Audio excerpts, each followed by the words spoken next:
In the hang on, gotta log in. In the in the last session, in in the last session, I'm trying to log in. Shut up. Give me a second. In the last session, our group began the regroup process. We picked up with what happened? What happened? I cut out. I cut out again. Oh my gosh! Hang on. All right, I'll try this again. What, everyone left the game. What happened?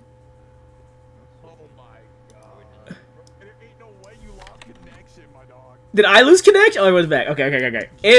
In the last session, we picked up with Axel in the last bits of his preparation for his research before leaving the Deep Sight Deadland facility.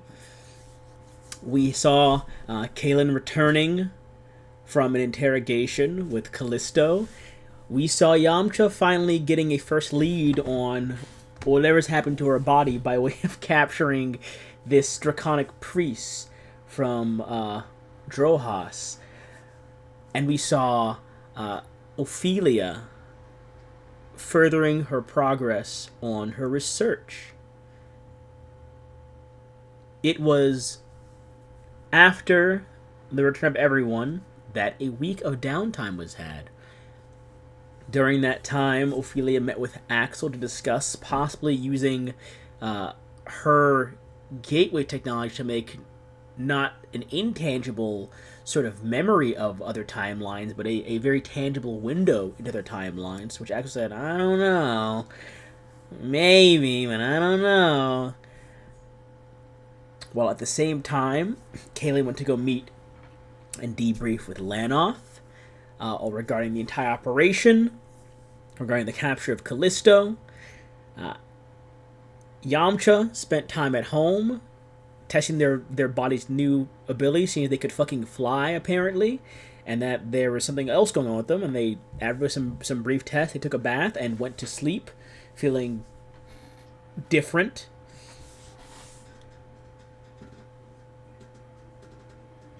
I got your windows actually. Man, it's been a minute. Damn, it's been like a month. Wow, I'm forgetting shit now. Holy crap, I never forget stuff. Holy shit, guys, I'm blanking. Ophelia met with her father once more, who told her those secrets about her research and why she will be hitting a stone wall soon, divulging that her predecessors that were killed by Aradnus built the foundations, and that he could sense her progress because they were built off of celestial and divine magics from their deity, and that if she wanted to learn more about her own progress and to not have every plane just become another Aradnus, she should come talk to him more. Kaylin met a very disgruntled woman after bumping into her child in the streets. And for most of this session, Clive was taking not taking a kick back, but reviewing and running through all the information that transpired from the night before, trying to get any possible leads or understanding about who this person was, seeing if their appearance had ever popped up, or if any other aspect of that individual they encountered that evening was something beyond any previous investigation by anyone else in Aradnus, to which the answer seemed to be yes. There had never been any sightings of this individual ever. We skipped much of that week for the sake of timing for the late ending of the session, and went to the meeting, the second administration meeting, which saw you all called in a bit earlier than usual, just before dawn, or just at dawn, rather. You entered the chamber. It was being guarded by two mantle bearers, who are very renowned warriors in Aradnus, said to be on equal footing with creatures like giants and dragons. Entering, finding even more of them inside, and having yourself disconnected entirely from Adjunct Mind and being replaced by Voice of Aradnus, the sort of overseer of the entire arcane matrix, and by proxy, all of Aradnus's, magical networks. Voice of Aradnus took control completely of your mind, almost very oppressive, heavy weight in your psyche, and you saw A member of Akale's team by the name of Zarius speaking with a potentate requesting access to a place called the Veil of Contemplation to begin further studying on the artifact and apparently this Starman they had viewed in some way or method. They were granted access to this place after rebukes by people like Regulus and other truth seekers. The potentate seemed to not decline the request, and he was given access to the Veil of Contemplation.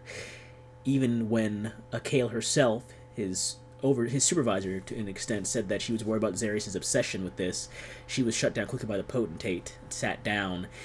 And immediately after that, the proverbial man of the hour was brought in, the Knight Celestial, as they were dubbed by many people in Aradnis, the figure that fell from the stars, so it would seem. They entered and regaled to you the story of how their order of knights fell. How they were an order of transdimensional, interdimensional warriors that would leap from dimension or place to place, assisting in investigating and sometimes quelling aberrational or eldritch threats, and that during one said mission, one of their own returned very changed and different with an artifact. This artifact would become the catalyst that would destroy the Order from the inside. They called it the Taking. It was some sort of virus that spread via, to their knowledge, conversation or contact or death, and it could steal the memories, the skills, the knowledge, the very arcane essence from anything it came into contact with. And the Order fell very swiftly from what you were told. And the knight took this relic that they believed was the catalyst of all this and fled to your dimension in hopes that it could stave off whatever was happening in their home. They knew, however, this would probably not be the case and that there'd be no home to return to, and yet they still came here seeking strong enough warriors to assist in their cause of keeping this item from being misused. They demanded the return of the item, to which the potentate said they would deliberate. The knight broke their shackles that were holding them in place, and as you all watched, their armor began to almost siphon away the sunlight coming through the back window. And you all were left with time to deliberate amongst yourselves regarding this realization of this taking, what it's done, what it's doing, and about the already ongoing research into the very artifact the knight says should not be utilized or meddled with in any way. And that is where we pick up, back in the High Chamber, just as the meeting has been paused for deliberation. You all are free to converse amongst yourselves in this moment.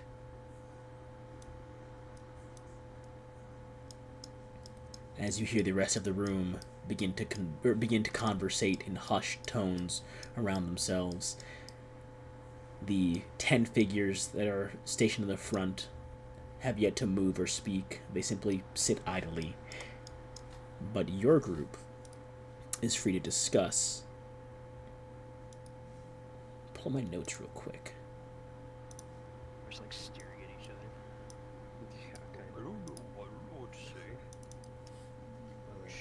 Shit's happening. We want. Cat in the comments said we should move something.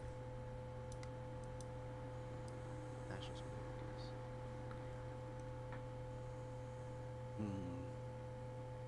I mean, I agree, but there's not much we can do if somebody above us says it's going to be used, right? I don't think we should use anything we don't understand anyway.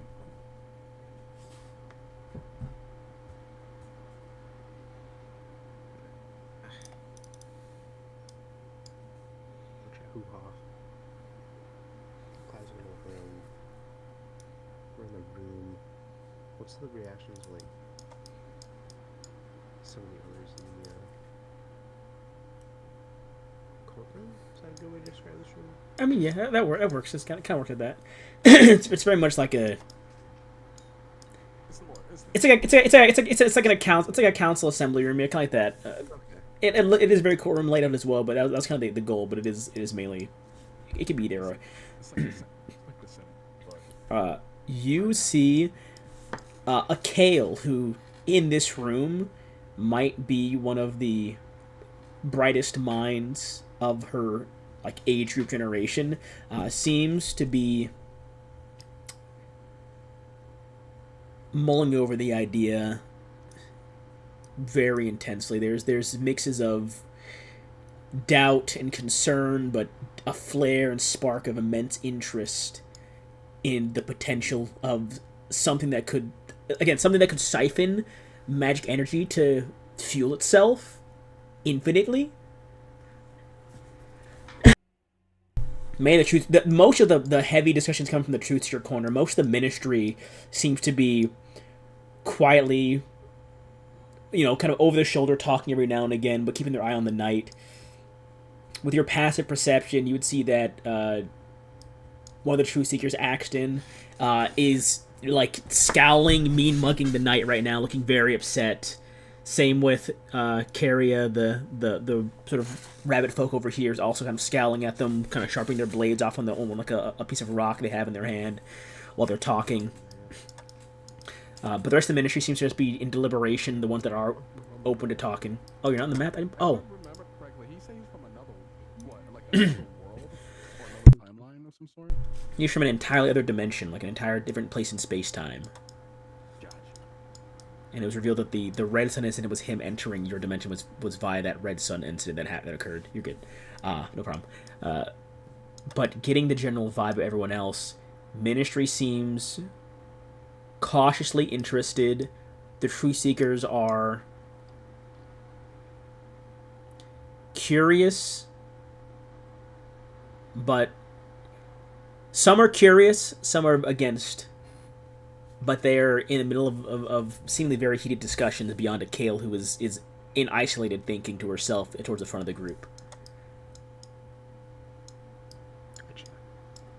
Ishmael, your companion behind you, part of the assembly, is kind of sitting with his hands clasped, looking straight ahead. He also is one of the Truth Seekers as well, technically speaking. The same with Ophelia, but Christian's in here right now. But he's also very deep in thought regarding the overall. You can kind of see him doing mental math in his head, thinking about the possibilities, while also weighing the risks of any further science on whatever this could be. However, Axel, Yes. you begin to see something of another mirrored overlay, a simultaneous happening. One that seems a bit more solidified in this other timeline as opposed to the ones previous where there were chances for you to make changes and things before. This one's more of a solidified event that you were just getting almost a hazy mirage vision of. It is less of a tangible. It is less of a replaying or an overlap, and more of like a hazy mirage, almost a dream of another timeline in this exact place. A man with long, fine robes and flowing braided hair, golden adornments, strides with humble confidence from the adjunct assembly section and stand before the potentate, beginning to speak to them in earnest about, you can assume, the same topic you just heard, before you watch them forced onto one knee and this vision fades from the sight before you.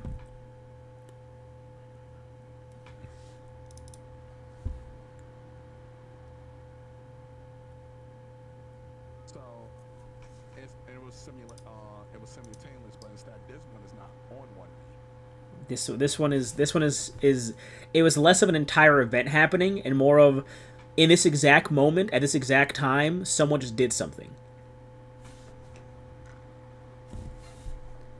The others were viewing the others were reviewing entire events with enough context to know what was happening, what was being said, and what you could possibly do differently. This one was watching someone do something in the exact moment it was happening. You saw an alternate timeline of someone else in the acting assembly walk over and begin to speak to the potentate about this topic before they were forced onto one knee, and then that vision you saw faded. So yeah, two different things happening. Gotcha. Like a branch, pretty much. Timelines work, moving in conjunction. That's cool. Okay.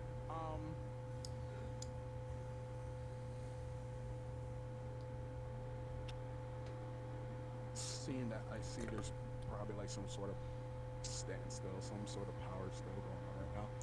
I mean, he did the way he taught like this guy thought like he was pretty good game, so I think he's pretty strong. And I'm hoping don't get to that point. I'll just look at the group and I go, let's just hope things doesn't get bad. If what he's saying is true, it's probably in our best interest to probably at least hear his word on like this threat.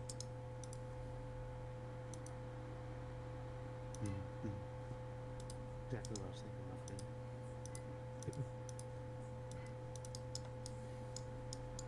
Like, I was able to help with the war, but if he's talking about a threat that's capable of conquering his world, I don't want that happening here. Yeah, Shmon's gonna kind of slink over to your chair as well as you're talking. Just move to the front. What do you, look at him, what do you think? Is your timeline thing telling you anything? Can you Kinda. good or bad? Should we do something? Did other timeline? Am I there? Did other timeline me do something? I mean, well, most timelines are different variants. I'm not me, most likely you're not you, probably a different person, a whole person as a whole. We probably here somewhere else, or who knows. But that's not the part that matters. What matters is in the other timeline I just saw, it was more of a something happening in conjunction to our timeline. Something that's more of one person who was able to be forced into submission while this one is still standing. So obviously it's a standstill to some degree, but no matter what, I just hope there's no fight or anything that happens. So we're not doing anything? Are we? I mean, you're What the do you think we can do? like advisor person in our group. You're from the seat to the high chamber, technically. Isn't advising your thing? Me? Yeah, you're supposed to be the wise advisor person here. Isn't it the branch you're in? Yeah, kinda. Yeah, I guess so. Yeah, because that's when because I'm pretty sure your entire timeline thing was why they hired you. Or recruited you? You know, I usually get like critiques of knowledge of like this one is very out of my game, but I'll try something. Just tell them everything you've saw. I mean, we're here for the meeting anyways, right? You're going to present your studies. Just tell them something once they finish the. I don't know, but anything is better than this. I don't like this. I don't either. I'll stand and. Why do I say you're concentrating? What are you concentrating on? What you cast? Oh, Summon beast. Hang on, let me end that. that was from. Yeah, that's- when I was fighting.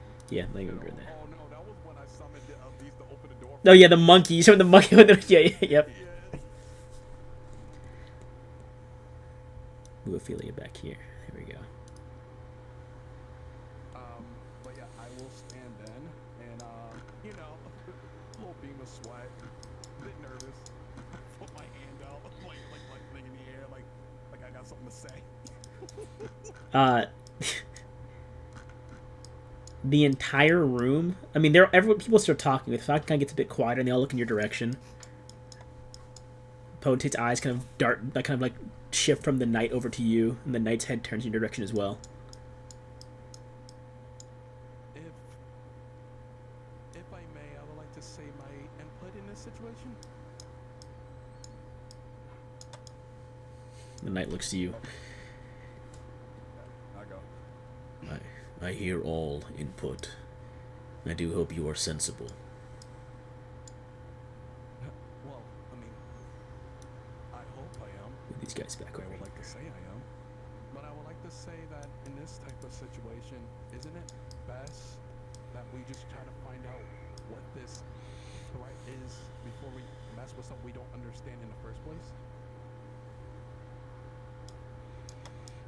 I will say from the Truth Seekers, a Kale will speak up and say, do you have something you suggest beyond this? What, to understand it, we must research it. That's what Zarius went off to do, and what my team has been assigned to do for the most part.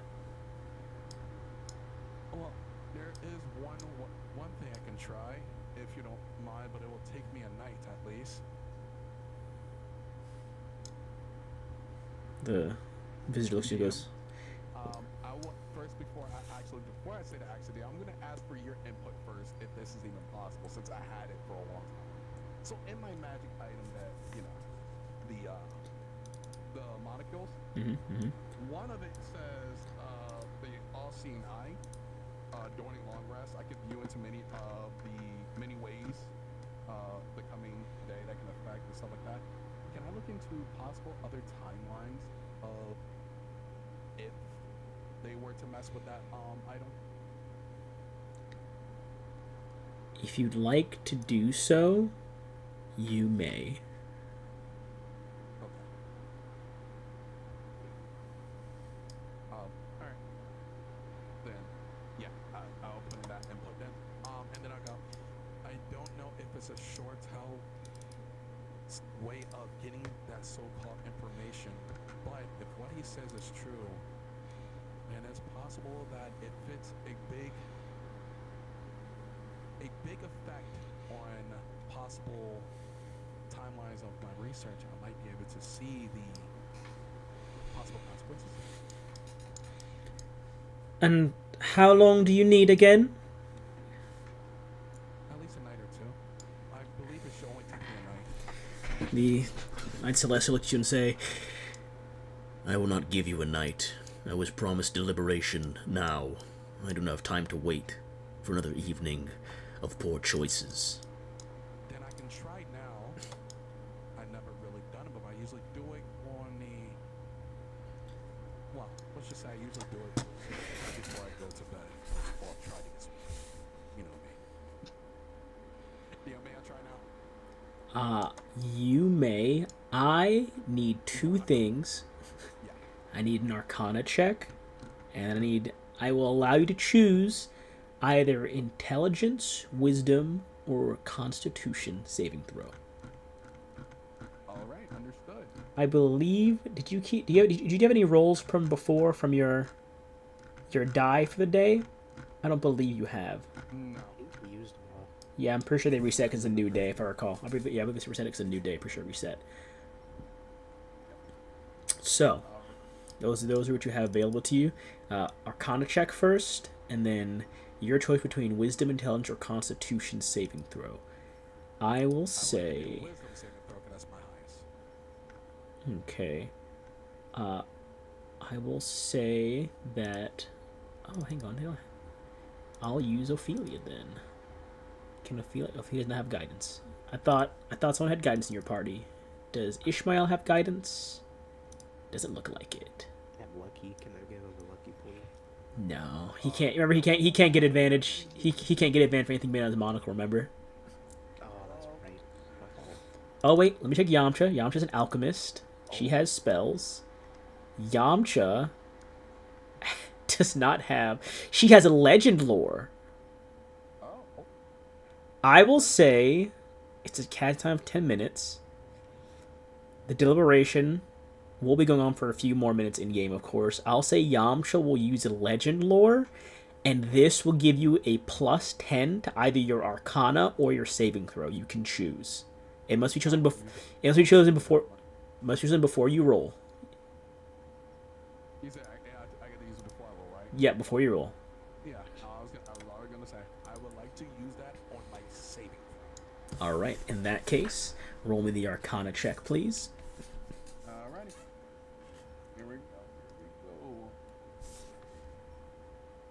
I'm also looking at stuff to see if I have any spells that could possibly help me as well. Yeah, I was checking around. I'm like, it's not looking good, and that none of the other branches are going to help you either. They're not. No one's going to help you here. I'm gonna be so upfront. No, they're all looking to you for this input right now. That's fine. I know I'm gonna roll well. I'm gonna roll well. Like, well. Okay. I believe in you. I never said you weren't. Guide my hand. I am.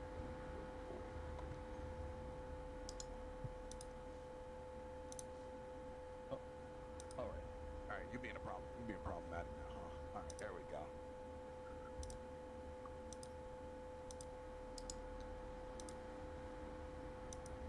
Now. Not bad. 22. 22. Do I want to do it? Do I want to do it? Do I want to do it? Decide anything you want before I tell you what happens. Yes, anything you decide. Shoot, I'll do it. Give me 2 good rolls. It's 2 really good freaking rolls. All right. For the day, I will use. Well, I can use that anytime. I'm gonna use the 3 reactions. Well, the 3 works. Okay. Go ahead. Roll me 3d20. So it was 2d20. Wasn't it? No, it's 3. You roll 3 because one of them is replacing this roll, and then you have 2 more. That's what it was. Okay. Okay. Now. Oh. 2, 13, and 9. Okay. All right. That's fine. 13 is better than a 10. Yeah. Yep. That would add a Who's that? that would add a 3 to that 25. A 25 was the DC. That's why I had to make sure. I was like, you got guidance or something? But a 25 was the DC. So your next 2 rolls must be it. Oh. Throw, I would take the 9, which is fine. It will be a 19, and with that plus 10, it will put it to a 29. A 29 will pass the saving throw as well. Because that plus 10, the 29 will pass the saving throw. And I will now relay to you what happens. I hope I'm not drinking or whatever. That too.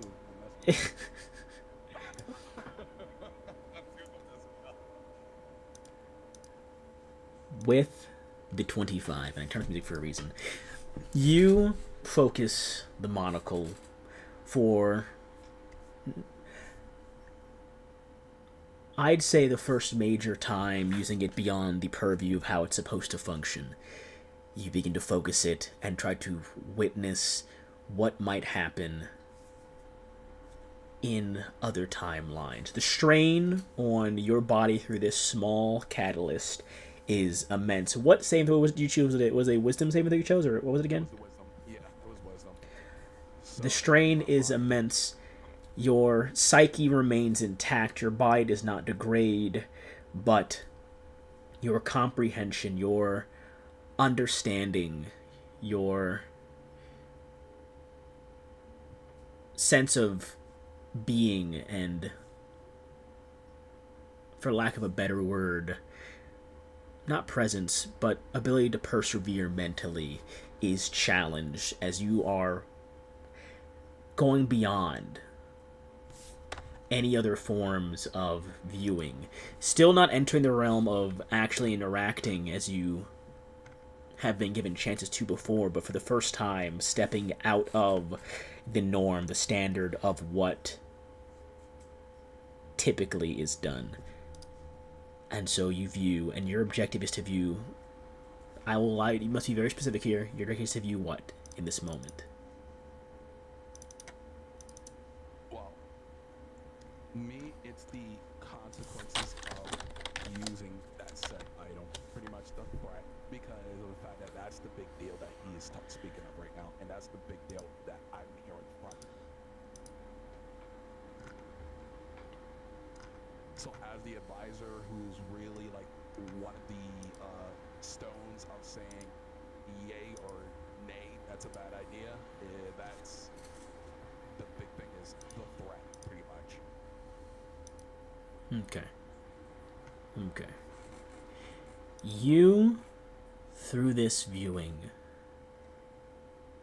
and again, you are only in this place, how many timelines would you be trying to view? How many branches? You know what? I'm not even gonna ask you. I would like you to roll me 2d100, please. Oh yeah, come on, give me. I've been rolling pretty low. Come on, bro. I need that Doctor Strange moment, bro. I was thinking the exact. Oh, buddy. Over the span of 10 minutes, you go through close to 140 different timelines while in this room. 140 timelines viewing this room. In every timeline, the Knight is here. The Addict Assembly is different in every timeline. You even see that man with the braided hair once again in one timeline. The one you saw that was forced to kneel while viewing this. You see him returning back from his kneeling position back to the Addict Assembly seats. And I would say you would see, before getting into the possibilities you witness, this person that you had seen forced to kneel, this braided man with the long robes, is in the same assembly as the many others who were killed by the Figure 8 Killer in this world, in this timeline. The entirety of the Figure 8 Killer's victims in this world were in the assembly in this other timeline you've been viewing since day one. However, you came here for different information. What you glimpse from this is that in every timeline, this story is told. And in every timeline, it's like going through a movie at times 10 speed. In every timeline, this room that you're in is left in shambles. Across all 140 or so different viewings of this exact room, the Knight is there, and in a future where you can assume something happened involving all that has transpired here, this room is left in shambles. There does not seem to be a timeline where whatever events transpire, however they transpire, do not end with this room being a shell of itself at some point in time.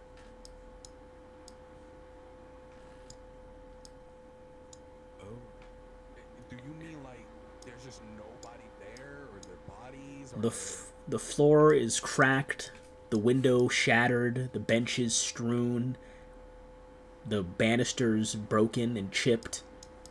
No people, no bodies. Just a desolate chamber. Desolate, like abandoned, Mike? Yes. What about, am I able to catch a glimpse outside of any of the timelines or no? They are all dark. Outside is dark? Yes. Ooh.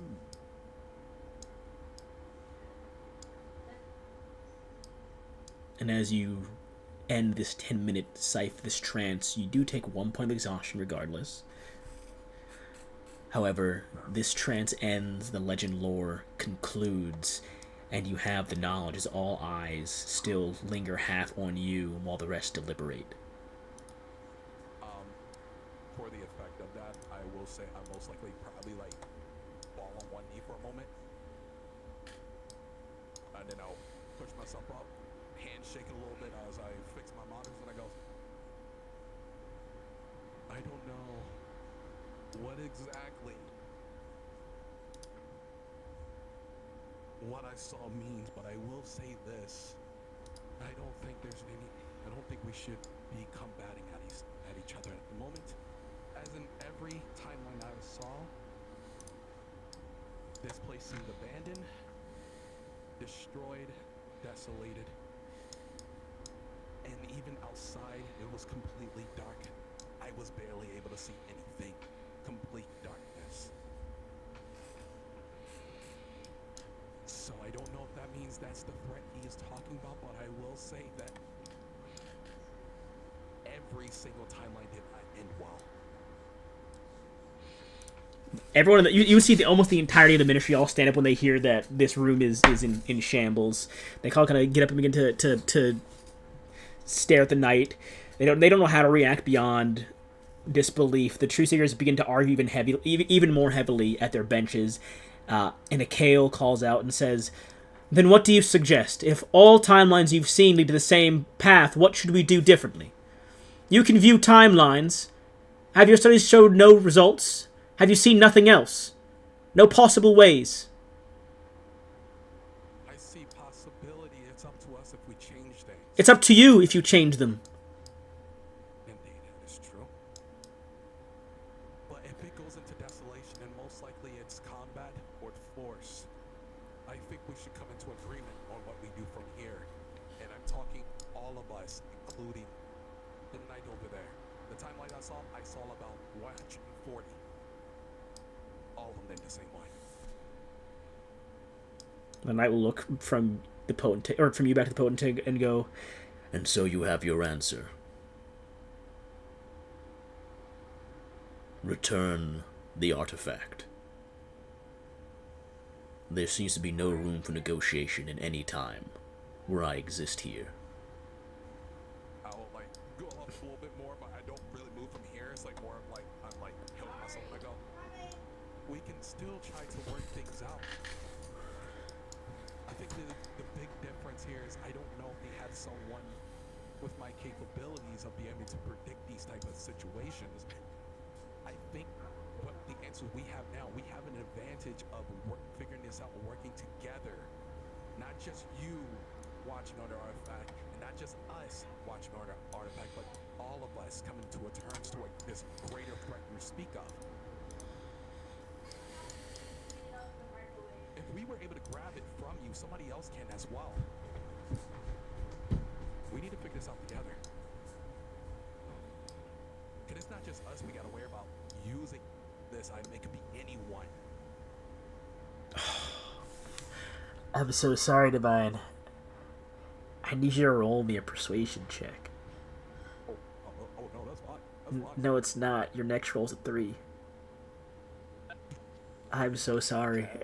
I am so sorry. I am so sorry. I mean, here's the dealio. If you want to stack those 320 again and make your next 3 roll something else.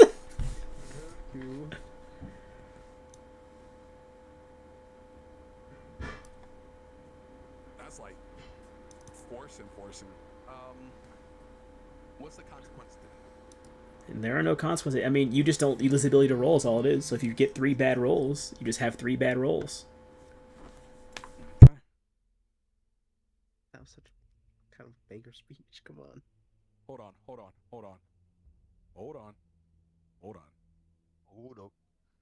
Wait a minute. I don't know if this is what you were thinking I can use it like, but I might be able to use it this way. We'll see.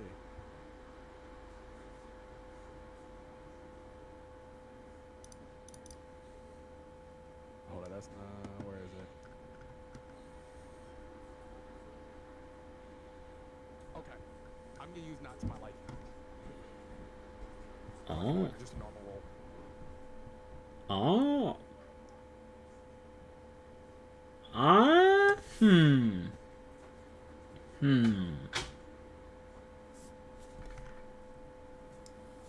For the way it's worded, you have not rolled yet, so the event has not taken place. Like you said, If you'd like, if you you said use that, but I can use the reaction instead of using the 3 rolls to make it so it's that. Because technically undoing a situation, not a roll, it's just undoing an event. So technically it was an event. I'm just saying. I mean, it doesn't have to work that way. so are you trying to undo the persuasion as a whole? I'm undoing the bad persuasion pretty much, and then I'm going to redo me talking. Talk about persuasion. Oh, I see what you're saying. Because technically, it was I will say what you could do. This would be really stretching the rules, but it's fun. You could undo your first 3d20 you rolled and roll them again, but it might alter your saving throw You're not lying. or your Arcana check. but you can undo those 3 and go for 3 more.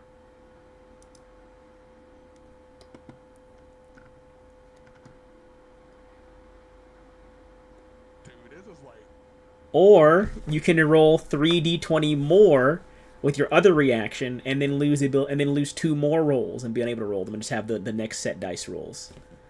You have 2 choices. You can either you can roll another 3d20 to replace the 3, or you can undo the previous ones you had before and re-roll them. I'll re-roll this one because I don't want to mess up a chance where I actually got 2 good rolls that actually help me out. I'm gonna play it safe, and plus, like you said, there's a chance I might get 3 good rolls, like 3 overall good rolls. If I can get them above a 10, that'll be nice. All right. Any of this count as an advantage or disadvantage type effect? He can't get advantage. No, I wouldn't be giving him anything. Oh yeah, I mean yes. I'm just wondering if under the rules it counts kind of as an advantage or a disadvantage type thing. If this were Pathfinder, it would count as a fortune effect, but technically for this, it does not count as it does not count. It's like having the portent dice. It's essentially having important dice as an item. Yeah. Damn. It's like the one way I cannot interact with you with my order and balance. All right, we go. Not this king. It would be now. 4, 5, and 6. DM, I have a stretchy rule question. What's up? I have a thing that I can do to myself normally that lasts a minute, and it's once per long rest. What is it? I'd be able to use it on Axel to have him affect himself one single time with it and still burn it full. What? This. Could I align one of his rolls with the calculation mechanicus and give him a 10? I will say it will cost you what? I'll say it'll cost you 10 of your sorcery points instead of 5 because you're affecting someone else, but I will allow that. I will allow that. Well, then, as you are trying to pull any strings you can to alter your own abilities to line up with what you want to do today, trying to defy your own limitations, a soft tap of my cane will hit the ground, and runic symbols and calculations of unfinished projects will stretch across to your feet, and you will feel aligned with the realm of balance itself, just for one of your 3 moments you're giving yourself. One roll you have is a 10. Dang. It might not save the day, but it's a lot better than a 4, 5, or 6. No, it's still. The irony of this is his other roll was a 3, so his rolls go 3, 4, 5, and 6 years all as far as last 4. Crazy, bro. It is insane. Rolling today. So you have a 10. It is a persuasion check. That is good. So it'd be overall 16. 16. It's not high. It is not high. Yeah. A 16.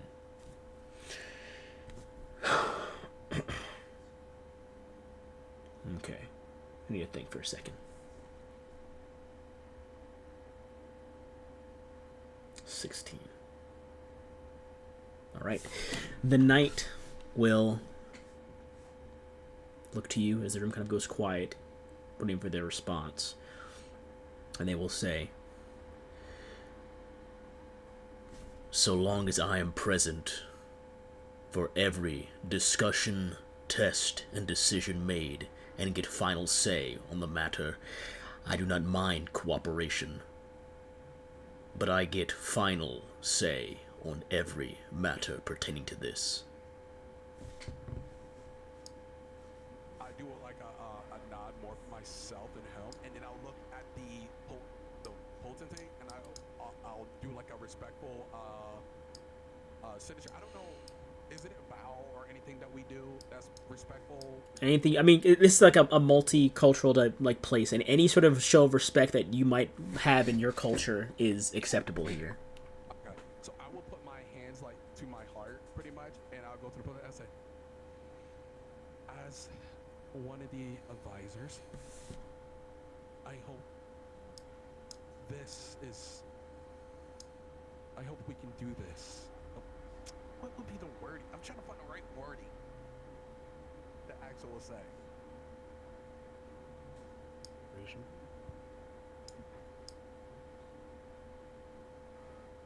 Okay, I think this is okay. Yeah. As one of the advisors, I believe this is extremely sensible, and I hope with reason we are able to accommodate for these things he asked for. Potentate's eyes are laying on you for a second, and they look away, back towards the center of the room. You would see across the way that Karya and Axiom began to stand to try and walk to the center of the room, and Z goes to cut them off as you begin to speak. They both kind of scoff and walk back to their different sections. You watch Axon kind of dissipate a small shadowed blade from their hand, and Karya put their two swords back on their back and sit back down.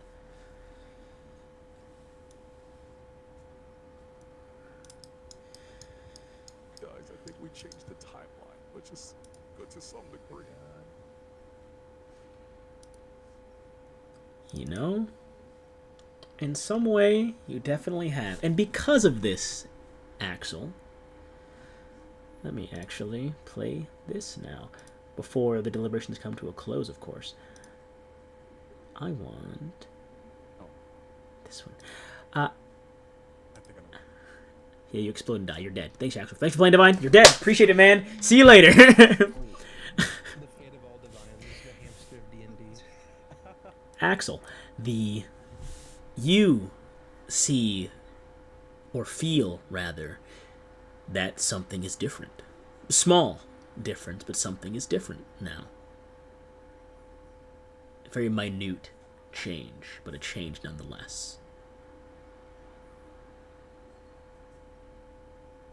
Your actions have taken shape here in your own timeline, but do you choose to spread them anywhere else in this moment? As this would be a bud of an entire new branch from this choice made.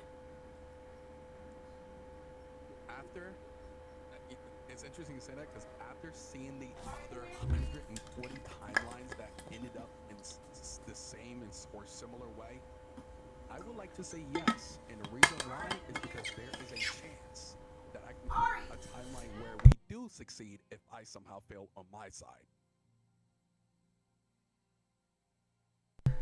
Alright. In that case, your hit point maximum is reduced by 1. And this is a very small step, small change, small beginning. The first change to other timelines takes effect from your actions here. And in doing so, of course, as theorized, you give them a piece of yourself. You can feel a piece of yourself taken. The insight and possibilities that led you to your current state of being provided elsewhere. Perhaps in another timeline you are an old beggar on a street, a wise man, a sage, a prophet, a fortune teller. In some way, this information is shared and takes shape elsewhere. You give a piece of yourself to ensure that others can achieve in other places what you have done, to mitigate some of their loss and damage. You allow a fragment of your existence to bind itself to their world. The rest of you in the party, you see the room begin to calm down from conversation and look over and go, oh, Axel's here. When did he get here? I saw something was yesterday. Did he just show up? And you shrug and assume he just got here late and began to discuss whatever is happening. To you all, Axel has just arrived at the assembly chamber seats. Last you saw him was the evening prior.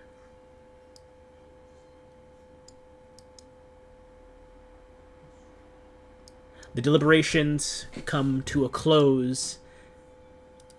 You look at the room, all of you see, for some reason, the aggression in this room has died down. There was a moment where you thought that people might leap from other seats to engage and possibly fight with this knight for perhaps transgressions or or a sense of respect or ego, but for some reason everyone has calmed down and returned to a state of passive being. Akale steps forward and says, "If it is all right with you, Potentate, I would like to maintain jurisdiction and assistance, or maintain jurisdiction and oversight of our guest.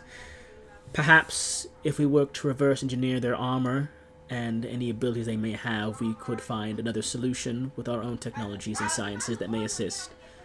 This could be the beginning of our answers to this problem and our own issues with moving to the next steps for a new age." And Potentate looks away, and Akale does like a slight bow, and then will walk to the center of the room. The knight will look to her, look back at the Potentate to the room, and say, "Should anything change, expect to see me return here in less than favorable of emotions." Two escorts join them as they exit the room.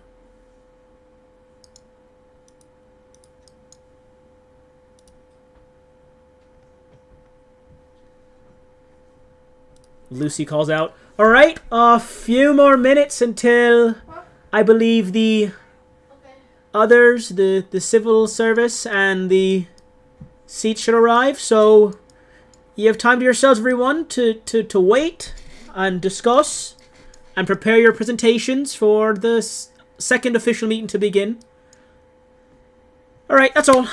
And she stands back at attention. You watch as in an instant, the 10 people that were in those chairs where the seats usually sit are all gone in the blink of an eye.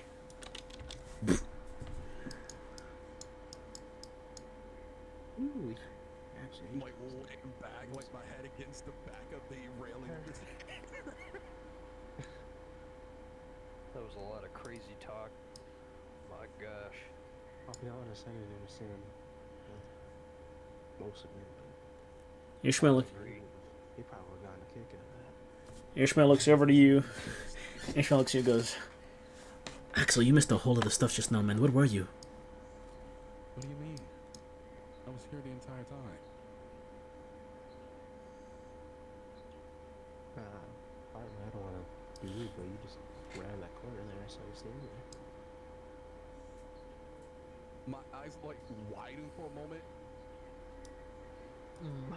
It's not really a smile. It's more of a smirk of like understanding. As I close, I go, and I lean back even more. Like lean back down. I go, I get the consequences now. So that's what happens. A piece of you. Ishmael's gonna move back here and sit back in the back of the Nothing group. to worry about. Just all I have to say is, if things get bad and I'm not here, do your best to try to make things better. I'll do my part. Clyde kind of looks back towards Keegan, which is like, how was it time right now? Happened while you guys were Wow, here. how'd you just send me 3 at the same time? Ophelia, I need to talk to you soon. Alright. Oh, because all of them I think I happened got in some 1 answers. minute. That was my forte, so. Alright, so the top one is just a puzzle. Also, it's not really a gift. I don't want to say that. Could be very, very wrong for me to say it, Clyde, but I don't know if it helps. But the one that you're chasing has, in those other timelines I have seen, targeted a lot of very important members of the Adjunction Assembly. It was, to be exact, it was every member of a parallel universe's active assembly was killed. Every other member. Every member of the Adjunction Assembly. There was one. There was always one member that was. Nope, it was all from the same timeline. Every single one from the same timeline. Oh. It was so if the exact opposite, like, so.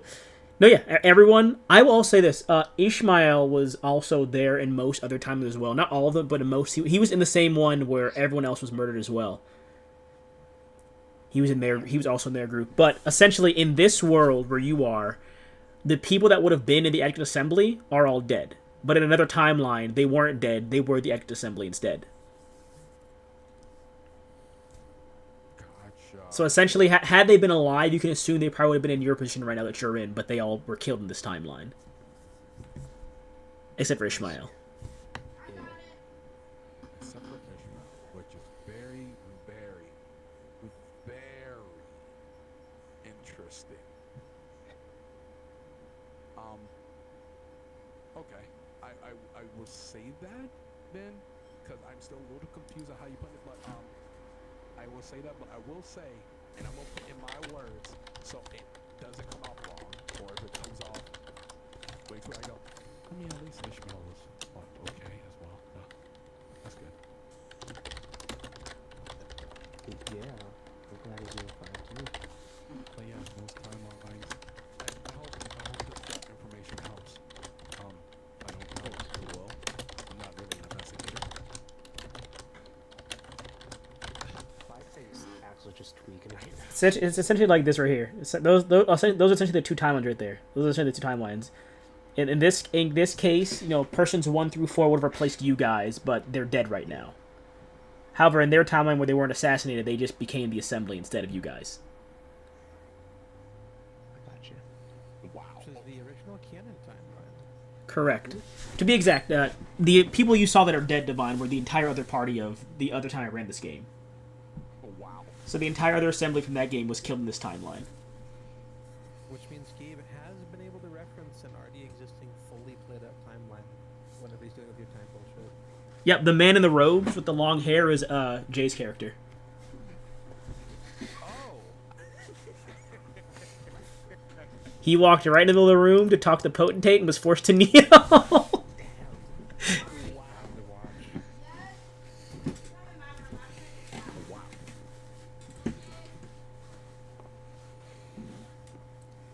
However, after a few minutes of time, the seats of the High Chamber and the civil service all enter the room, and the second meeting officially begins. And this one will be an abridged one. I won't have them go through all their topics in detail this time. This one will be an abridged one, but give me one moment here to take my bowl out of my room and put it in the sink. So quick break to get like a 1 minute break, 2 minute break. I will make sure this tree is nourished out of my life if it has to. That's why I said that to Clyde, bro. If I'm not here anymore, that's the make sure things is good. I don't think Divine can ever even begin to comprehend what the fuck you just did. Metaphorically. I'm speaking as someone who saw what happened last time. Oh yeah. Oh, you talking about like? I know Like, how the because meeting of- went last time. I know what you Oh. just changed. You have no way to know. I'm going to ask you about that after we finish this short campaign. All right, So, I've returned. very of what I did. I have returned. You know, Gabe, I'm so glad Christian is here because he just said, I don't understand what I just did. And I was like, well, I want him to tell me when I finish the campaign, this small campaign. He's like, yeah.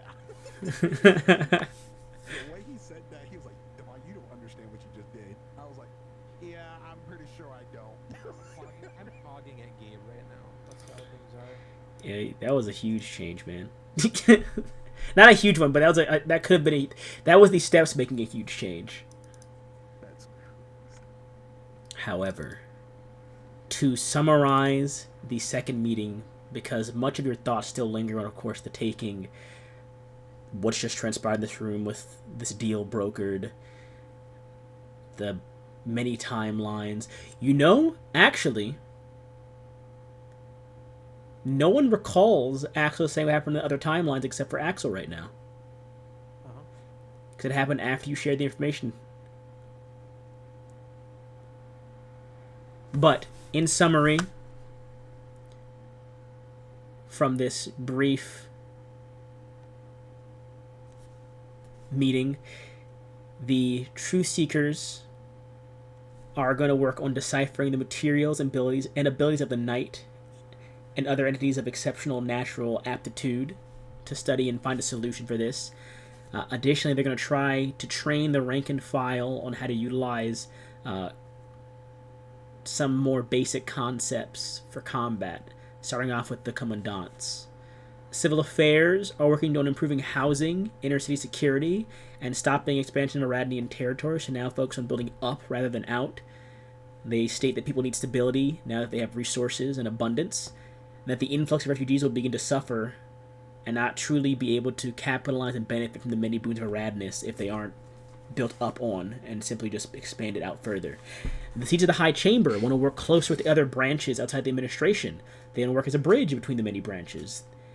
They also believe that today's events prove there needs to be a bit more consistency in vetting members, as Caria and Axton almost fought with this knight for more egocentric reasonings. And that even prior to that, Axton has been very divisive and hostile. And they're considering having Axton removed from the administration. That's the cat guy. Okay, go! Let's go! This is the best timeline. Rewriting the canon. There actually is an update. Ishmael does present his Mechanoid update after some time. He said he's been working, and this is of course an Easter egg for your game, guys. He's been working on a prototype for his Mechanoids, which, from all the schematics and knowledge that you guys in Out of Game have, would be Siri, Sophie's character, because she's an older Mechanoid from the last one shot.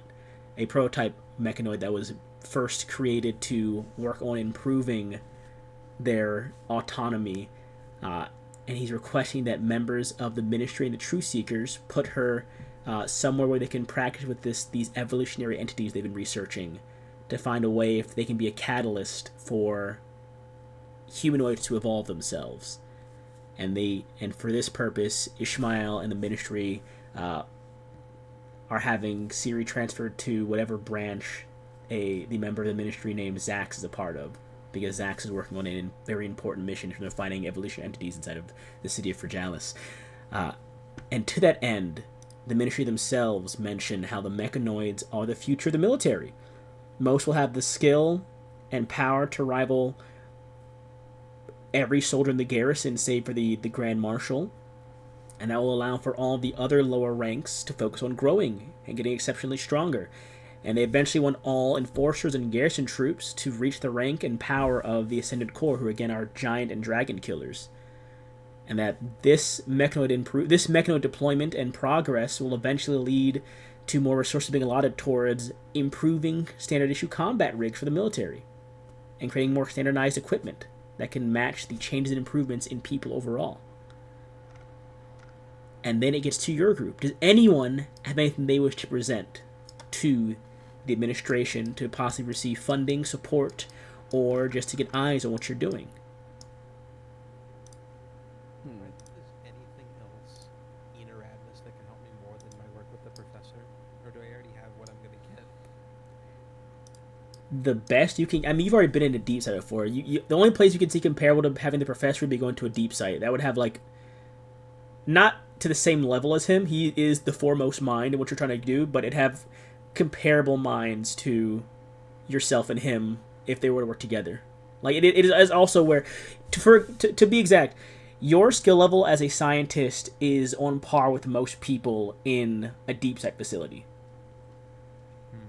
You just have more focused experience on this particular subject matter. There are more broad researchers that are over there that could help. Like they would have someone that can help with planar travel, but they'd be a broad subject of studying planar travel. They'd be a genius at it, like, comparable to you in your field, but they'd be a broad Oh, plan travel. Yeah, I can help with that. I know a lot about that stuff. Like a broad application as opposed to more specific stuff, but essentially that's how it would work. That doesn't sound that useful to me, actually. I have nothing to present. Same here. I can just report that things are going well if they need to hear anything from me. But The only person they need, I agree with you. I'm the same way. the only person they need to hear from is Axel. Well, they need to hear from you, Axel. You got sent to the deep side facility. They need to hear from you, if you recall. Gotcha. Tangent to give to me more time to prep. Clive wouldn't really just say, give a rundown real quick. Having kept to who I think would be cheap, but having kept to who I thought was the Infinity 8 killer.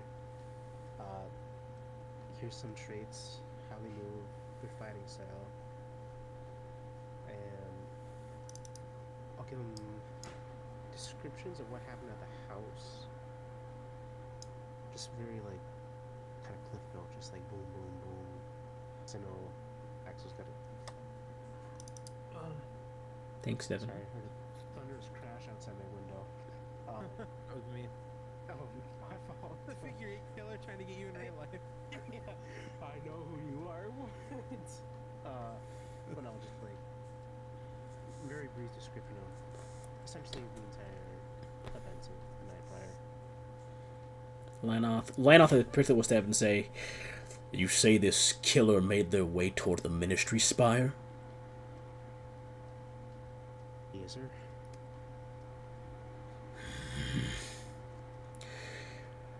I will have it investigated at once. The update's very appreciated, Clive. This seems to be something more malevolent than even previously assumed. As you are, I'm afraid. Got a couple leads. Regarding this, we should speak after the meeting, Clive.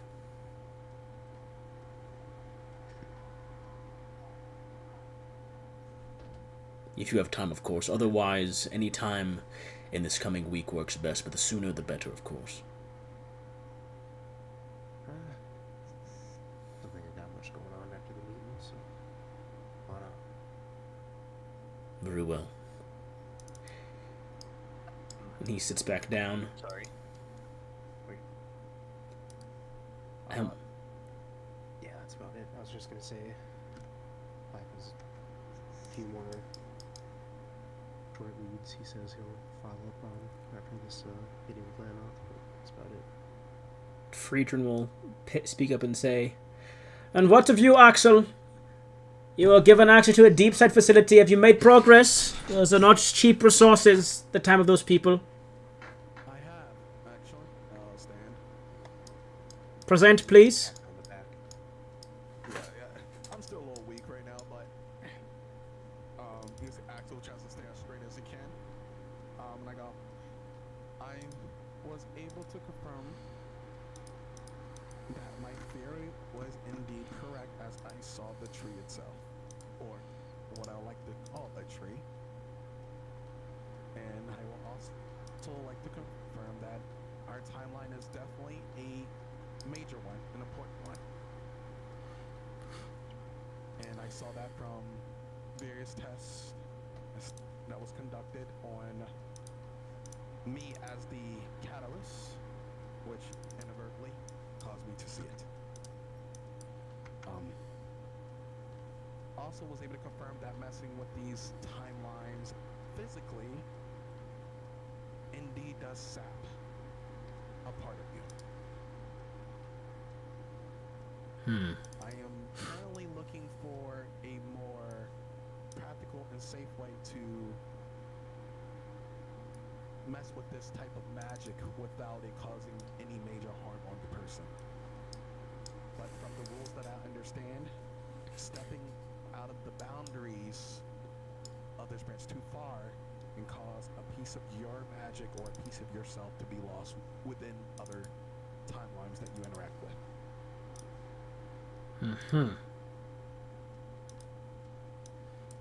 Very well. I definitely can make sure I direct a more well-documented paper on this to hand out. No need. Have been told you can access the deep facility for 1 more week before you are not to be allowed back there due to their workloads and the danger of the third Aegis in the Deadlands. Hopefully, though, one issue, they look to you, Kayleen, should be solved soon. I'll stand up, I guess. Yep, and I'll sit back down. I have heard good things from your campaign, Kayleen. I've heard that you have been giving them a good fight. But if they are a risk to the Deadlands facility, please ensure they are handled a bit quicker. Of course, we have captured a very valuable asset for them. We have captured their field commander, Callisto. We have realized that they are gaining cursed items from the fire plains.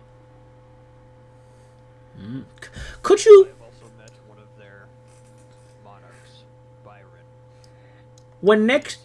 Oh, sorry. I'm sorry to keep cutting you off. You spoke of many things interesting me. First, when you encounter a monarch, make sure to record them in high detail for our studies. But most importantly, cursed items. If you have any on hand, have them delivered to the Truth Seeker Institute for study, please. Who the hell did I send him? I sent him to intelligence. Yeah, I gave him to intelligence. I sent her to intelligence. If you'd like to work with them. Ah, never mind.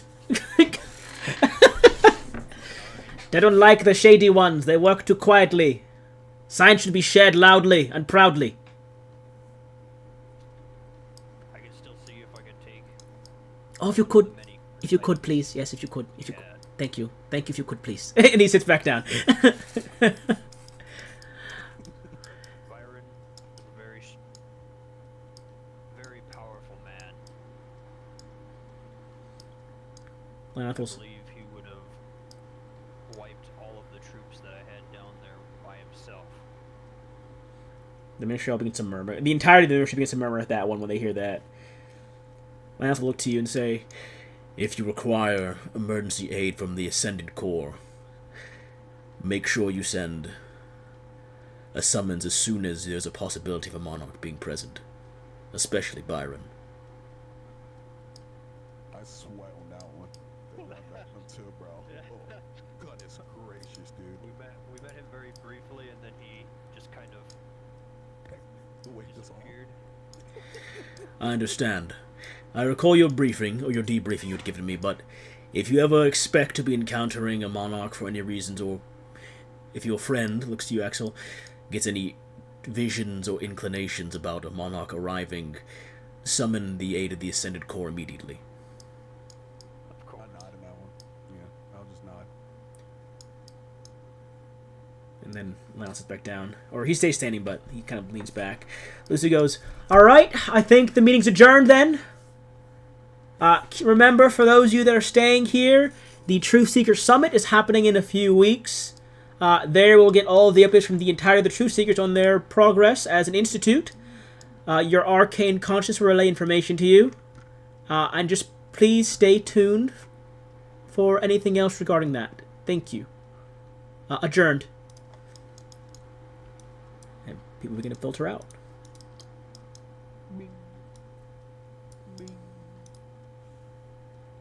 I'll save these 3. Alrighty, who asked for the cursed item? Sorry. Oh, here, I'll form back on that. It's over here. It's Friedrin, the mechanoid. This, One of the Truth Seekers, yeah. okay. Friedrin. Friedrin? Number one anime? Yeah, shut up. She's up. Danielle's gonna go over here. These guys are leaving. Heinrich's gonna walk over to his wife. No, Heinrich's gonna walk over to you guys, actually. Away from his wife. His wife's gonna follow him across the room. Lionel's gonna wait for you by the door, Clive. Z is gonna walk over here as well, and Freeman's gonna follow Z. Heinrich's gonna walk over and say, wonderful presentation, Axel. Thank you. Yep, you did good. You did good. Just wanted to Looks over his shoulder at his wife. Just wanted to say, I'll talk to you all later. And then he walks away. He's gonna say something important, but come back later. Friedrin's gonna walk out as well after giving you a quick nod, Kaylin. Z's gonna look to you, Kaylin, and say, over the bench, because she's an orc, she's huge. Look over the bench and say to you, Kaylin, so you saw a monarch. Think you take him? I can take him, right? After sparring with me on your road to becoming commandant, you think I can take him, right? I don't even know if I can take him. Well, you're like she does like a head shorter than him. You're like here. I'm like here. You know. And just are like the same height, and he's like here. Oh wow. Is he single? What? I mean, he basically said that he only had one friend, so probably Who's his friend? seems like a lonely guy. The Callisto we captured. So you captured his one friend. And All right. the only reason why we're still alive is because we didn't kill him. So when you beat the third Aegis and you capture him, I think if I put the charm on him, gave him the ministry, I think he'd be a pretty good ally. My feminine wiles, you know.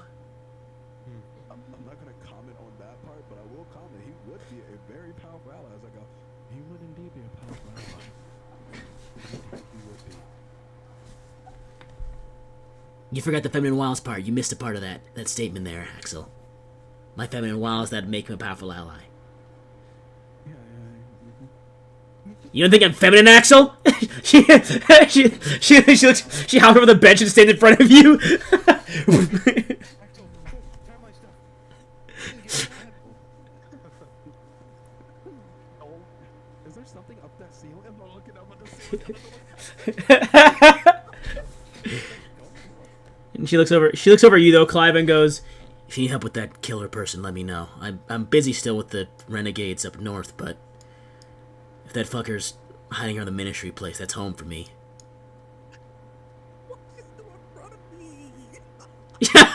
She's looking at Clive while she's talking to him while she's in front of you still. Ishmael's gonna walk out. Ishmael's gonna walk over to Yamcha, put over her shoulder, and walk out.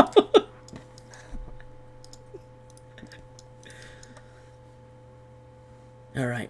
Well, talk to you later, Clive. Kaylin, Ophelia looks at you, Axel.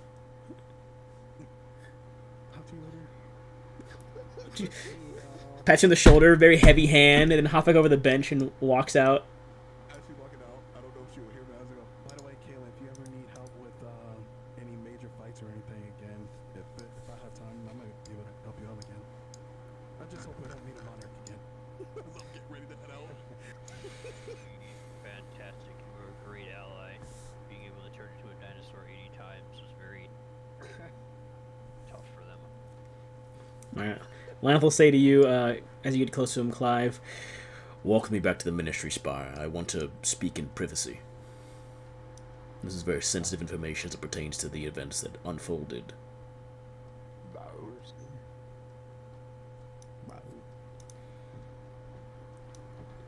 Everyone's leaving. Not you, Ophelia. You explode. I'll be waiting for Ophelia.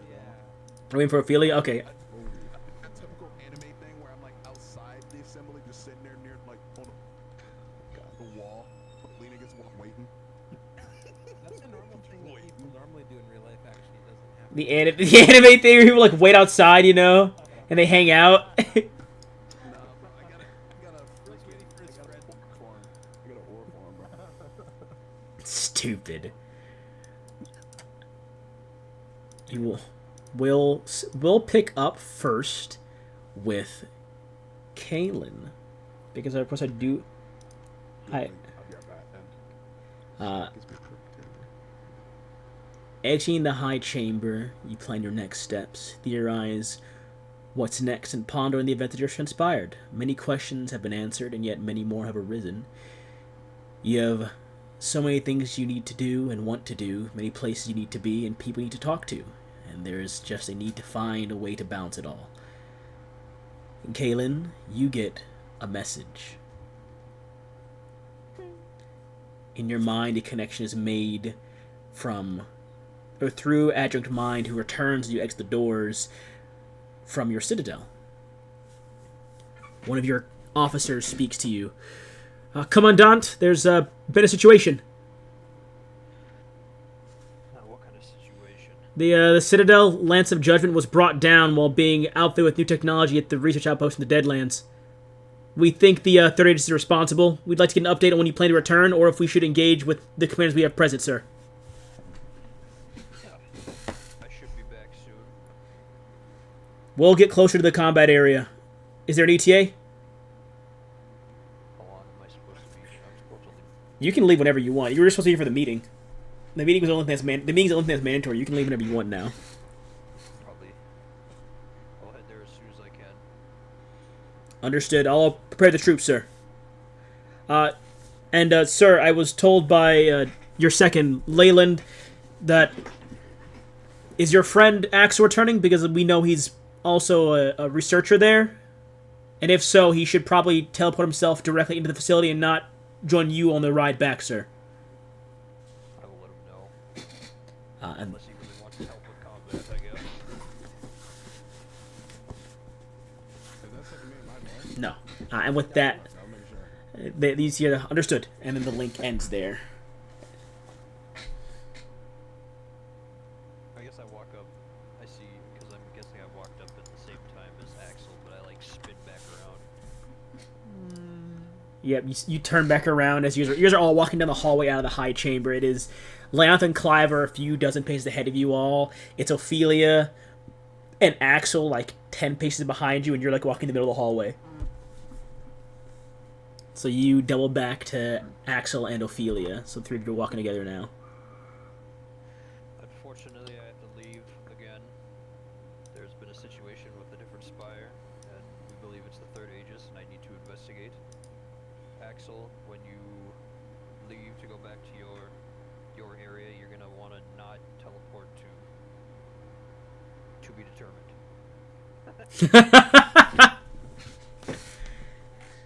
Yep, just They said not to teleport? not to his, because the last time you came into Citadel, yeah, you're gonna want to go. You don't want to go to my citadel because it will be in combat. Unless you want to see combat, you're welcome to join. But I feel like you have more important matters. So Yeah, I have more important matters I have to handle on my side. After all, I only have a week to finish with whatever I need to. So, of course, but I will handle the combat stuff. I probably will leave tonight because I'm guessing the situation is very dire. So wish me luck. I also put my hand like a pledge once again, like the guys. I wish you luck as well, my friend. Make sure you stay safe. And if you see that monarch, please try to be on his good side again. Hopefully, we'll stay on his good side as long as she's still alive. Indeed. It's just no one should do anything stupid. We should be fine. Side eyes the DM. Why are you looking at me? We should just stay safe out there. Will do. We'll salute and then leave. Okay, you continue walking. Like quicker pace. Axel and Ophelia. Seeing as we were already you two, we'll go to you two now. It's almost like she probably comes out. Actually, I go. Ophelia. Nice. I need you to have information, so I wanted to tell you.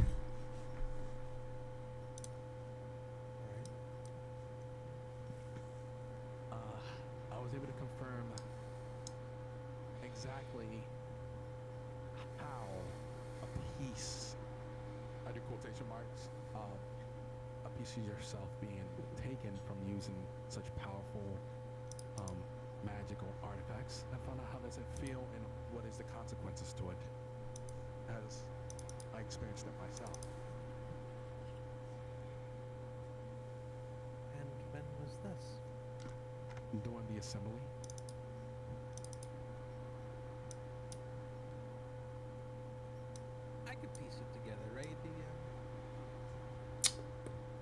What's your intelligence score? Better be high. Given what I've been doing, it better be high. What is my intelligence? 11. It's a 14. 14. Roll me, I'll say either Arcana or Insight. Your choice. They're both different stats, I know, but I will allow either one. One is more magical, like Plus think of it in a 7 magical versus way. plus 6. Yeah, I'd be Arcana for. Insight's like piss. Oh, I was the piss. Hey, I rolled a 10. 17. Yeah, there's a few events. The most you can piece together is the sudden shift in mood must have been something Axel did, but you can't piece together exactly how that relates to this. Like, there's something there, like Axel, maybe Axel did something in the past that changed this, or it's hard to gauge, but you can assume that from what he's saying, maybe he did something involving time that altered everyone's moods in that room during that very tense moment. I'm not entirely sure how, but you affected everything, didn't you? Yes, a little piece of things, something that seems small, maybe even insignificant to some degree, but yet it was a very big change probably in our part. But I will say, I viewed 140 different timelines according to ours, and each of them ended in that place being in desolation and abandoned in some way, shape, or form. And I couldn't even see the outside. It was complete darkness. And I changed it. I think. I hope so anyway. But it didn't end in that desolation. That was supposed to happen then. Whatever was supposed to happen.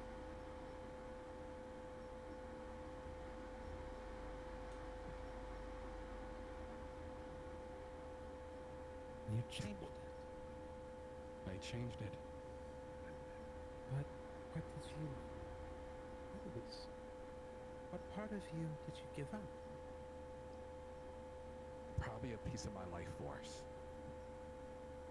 That's what I like to call it, a life force. It's the best way to explain it. As I'm like looking at my hands and stuff, I go, it doesn't look like it was major. But I did create other timelines.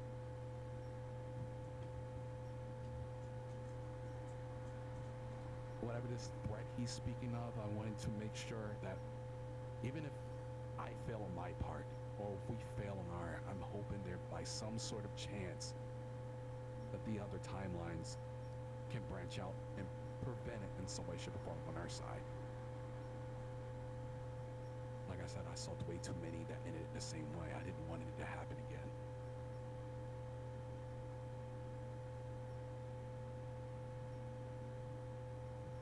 Fascinating. I'm definitely sleepy, a bit tired.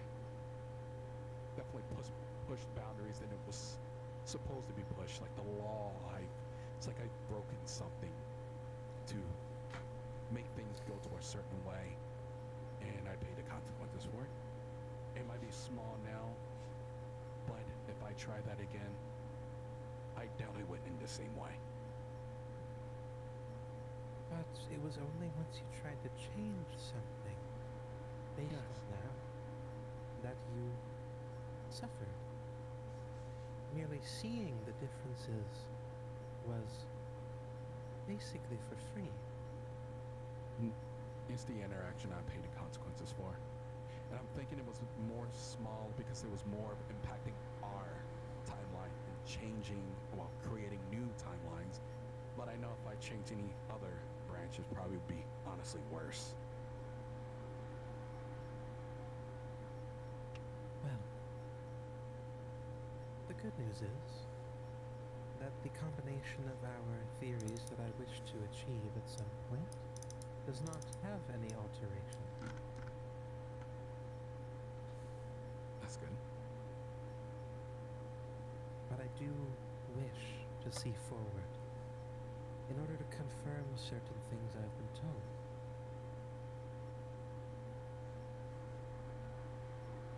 What is that?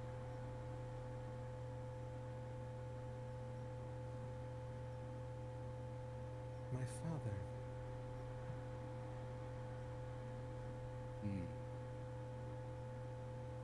He has threatened some very interesting ideas, and I wish to know if they could ever be true.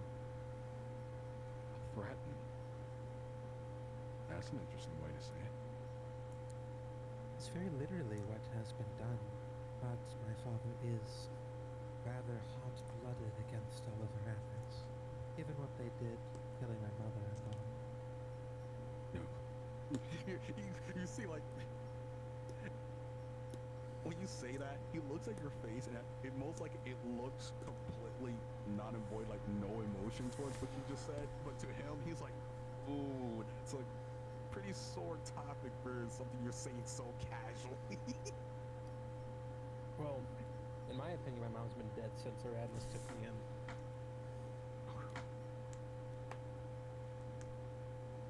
Pretty much, he just goes, because I know him, he would not try to push that conversation any further. As he goes, I see. Well, I am definitely hoping that the information becomes incredibly useful to you if you do figure anything out. I must ask, though,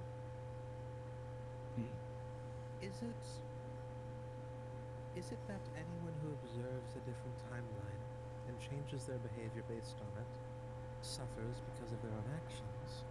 Or, because you were the catalyst of all of this, would you suffer for any actions others took based on what you showed them? Since it's very, very small, possibly even minuscule changes over time and not forced, I'm thinking it shouldn't have too much of an effect. If anything, it shouldn't have any effect at all. I think the problem comes into I suffer when there's various circumstances involved. One is forced, as what I did in that situation. They tried to prevent something from happening. Not only did I looked into other timelines, but I even stressed my powers to as much as I could to try to make things go into the best possible situation, and then I didn't have to. It felt like a choice, but I did it as if it was natural. I created another branch within another timeline. What's up? ODM. Yeah, what's up? Am I the same Ophelia? Are you the same Ophelia? Yeah. You are, to your knowledge. So, I mysteriously am missing sorcery points that I can't explain now? Yeah. Okay. Making sure. Any interactions you all have had with Axel the entire day prior to that moment are gone. But I still utilize the force somehow. Precisely. Okay.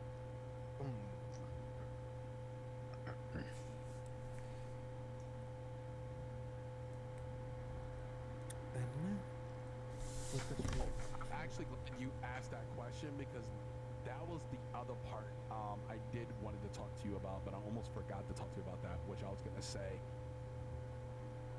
From what I understand as well, when I say a piece of my life force, I'm thinking I am slowly removing myself out of timeline for causing these changes, as I'm literally giving this tree a piece of me. So I'm not completely destroying myself, but I'm converting myself into something else, like the new branch that I just created. removing yourself from time in order to change time seems like an equivalent exchange of time, is it not? Exactly. And I'm thinking that's why I don't feel too much of the effect, as I created a timeline without changing it completely. That's why I feel if I forced a change, the consequences will be more dire, as I'm completely rewriting something that already existed. But do you realize what this means? basis of what I'm doing. I don't know exactly what you're thinking. What I'm implying is that if your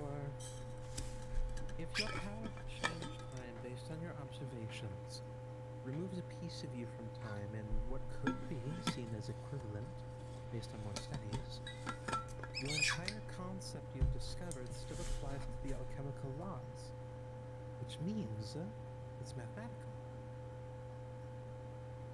I agree. As I said, there was a lot to it. We could predict it. We could measure the cost. You could measure the cost, but it would be taking someone else's life in exchange for it. Yes, but if one knows the cost, is there any folly in them accepting it? I understand your point, but there are some things that is just too precious to be foiled or messed with. I'm looking for a more, less invasive way so people can use it to their advantage, but I don't want people just giving up their life to mess with things they don't truly understand. Not only are you messing with your life, but you're messing with everyone else's involved. For example, if someone deems it worthy, they can possibly even erase somebody else from existence, in exchange erase themselves.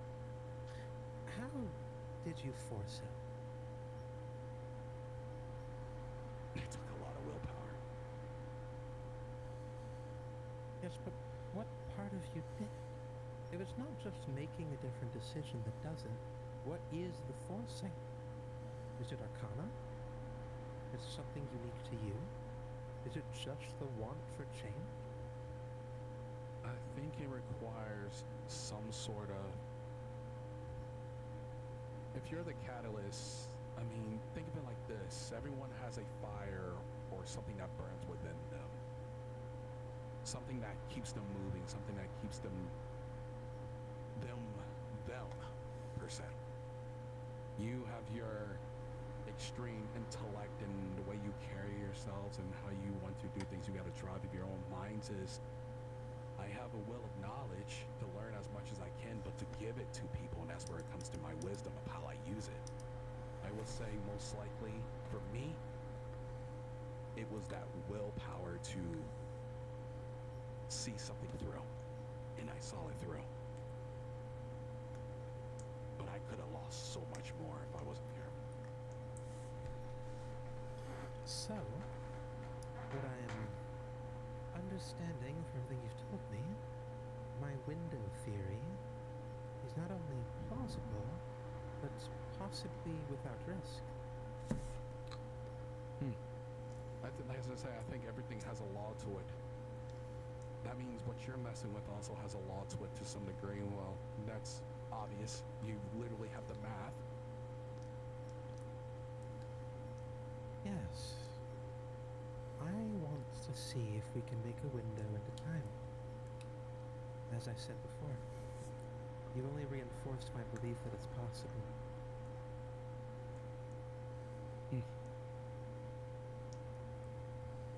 There's one thing to mess with space, there's another to mess with time. Yes, but you've done that, and I just want to see time.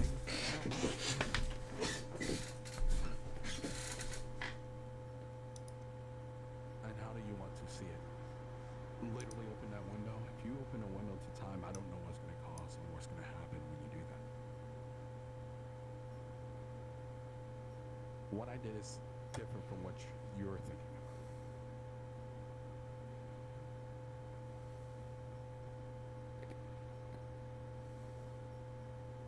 It may be.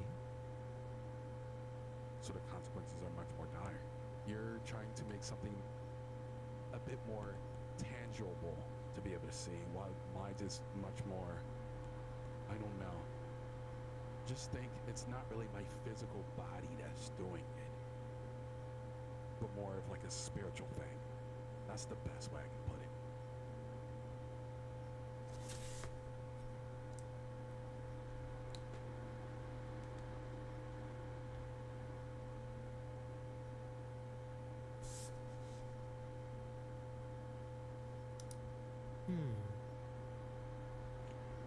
Let's do one step at a time.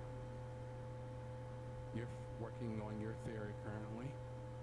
If everything goes fine and we don't have to worry about this threat no more, me and you can work together about this whole time situation you're thinking about. But I will say, open a window to time is not the best idea. But we can definitely work on something so it can be much more, well, seeable for you. Like a device or something. We have like spells for scrying. Who says we can't create a spell for seeing other branches?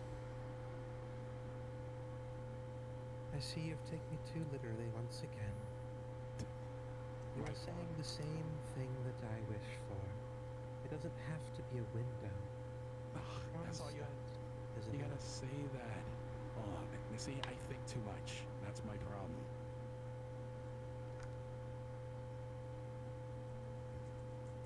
I'm a thinker. As of now, I have a completed version of my current window theorem, which is copied separately from the new experiments I'm doing. Using that, perhaps studying your artifact that you use, and also your understanding of the time sense, I want to see if one can view time at will, with a cost, of course. It probably wouldn't have a cost, but the item will have to be very, very... Well, the catalyst of the item have to be very, very powerful to probably be able to hold such inscriptions or magics or ways to be able to peer into something. Right. It would definitely put a strain on the user probably, a little bit, but it shouldn't be impactful to the point that they're taking literally pieces of themselves. But what if we put the strain on the item instead, with the expectation that it would only be used once? A one-time use type of item. Yes. That's not a bad idea. It's less likely to be unstable, because if it does become some sort of unstable, if there is some sort of instability, it will destroy itself. Exactly. All I need to do is view at least 10 seconds of different timelines to understand what I'm looking for. Your almost hundreds of timelines you would view just for one moment is daunting to me, not what I wish for. Yeah. And I'm extremely tired from doing that, to be honest. Extremely.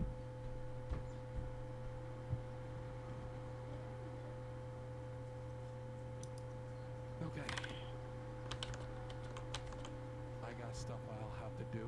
I still got a week to do some more research on, well, my theory. When I'm back, we'll work on that window. Right. I We like fix my molecules and start walking. I'm like slouching a little bit. we jump over. Time progresses to Clive at the Ministry Spire. Gabriel, you want a monitor mic? What just happened to you? What? Your microphone echoes suddenly. Like, yeah. It's like your whole room is being bass boosted into it.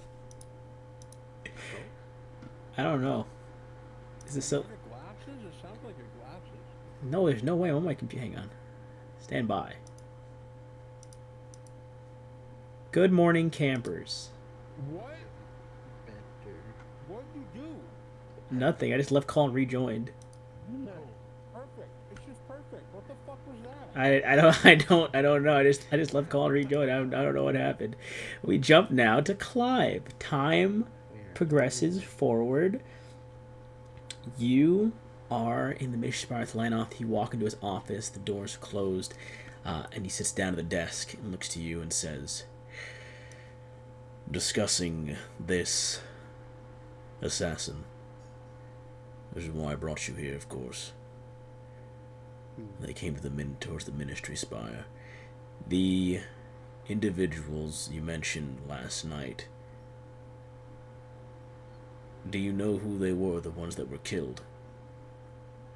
If, and I'm guessing you're working with Ministry Intelligence on this operation, from the way you detailed things. Yeah, that'd be about Which explains the secrecy behind this and why I've not gotten a report yet.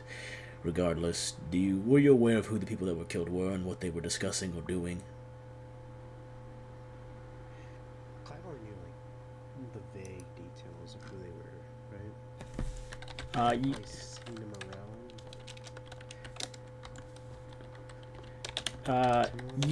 you heard from Ophelia that one person was a member of Ministry Intelligence.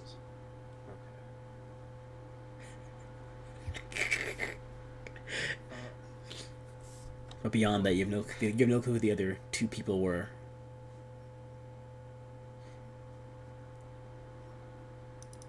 Chill. Case Clive would just say, well, according to one of my associates, they said one of them was part of Ministry Intelligence. Other than that, I don't know really too much about him. Ministry Intelligence is a fickle thing to understand. Their secrecy is, as much as it disdains me to speak ill of a fellow ministry branch, as Friedman says, the shadowy work they do displeases me at times, but I understand the need for secrecy in such endeavors, especially one that involves the murder of high-ranking officials in Arachnis. Regardless, keep me in the loop on this. If Ministry Intelligence won't keep me up to date, I'd like you to do as much.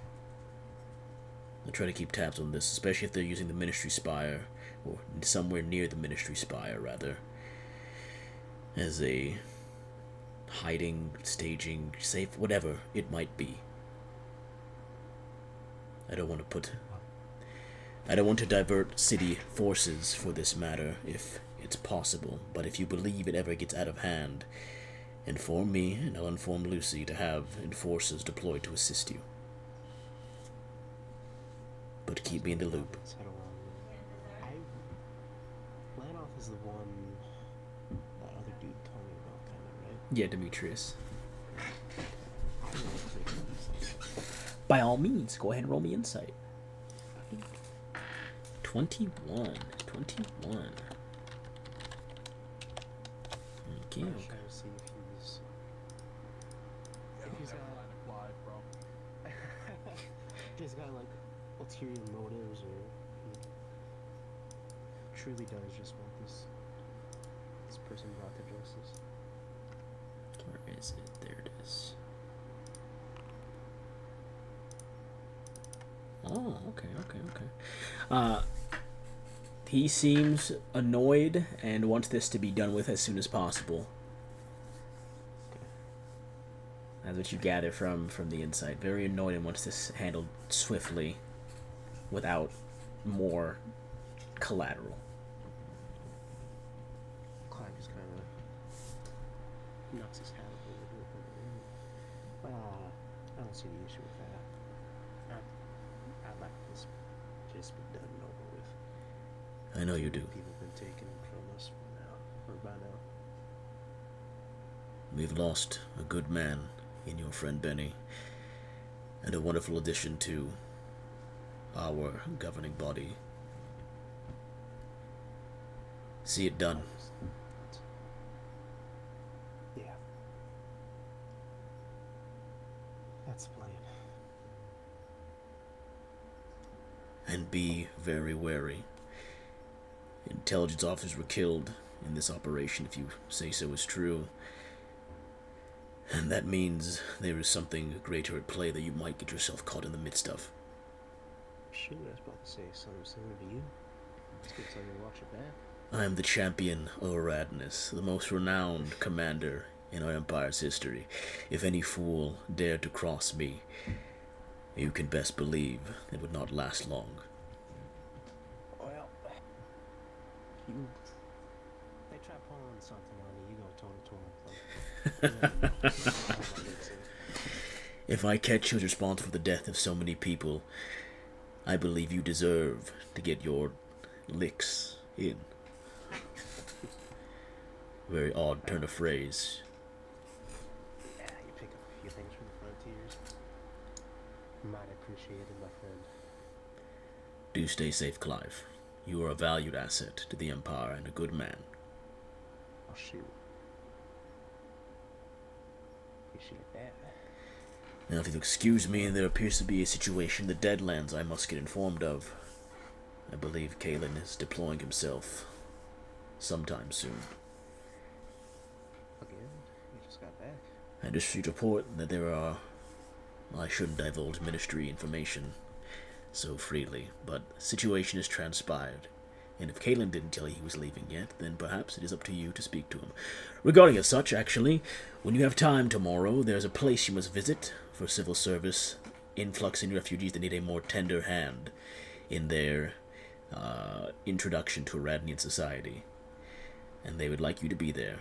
They've requested you specifically from civil service to be there. So, That's my forte. Alright. bright and early tomorrow morning, be there as soon as you can. Well, really bad. He, How it goes. he leans back in his chair and begins to look through papers, and you see him kind of pull up an arcane circle on the screen and begin to swipe through different images of what looks to be like a battlefield. Hmm. You're dismissed, of course, at your leisure. Tip my hat to him and I'll walk out the door. Looks like I gotta find Caleb to talk to. We go. We go. Again, we'll end in the next 25 minutes. So I don't want to go past 9:45. I know we started a bit late, so I want to get just a bit more time in. We go now to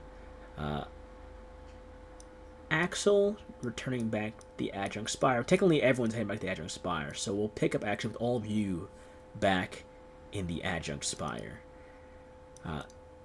Axel walking into the Spire room.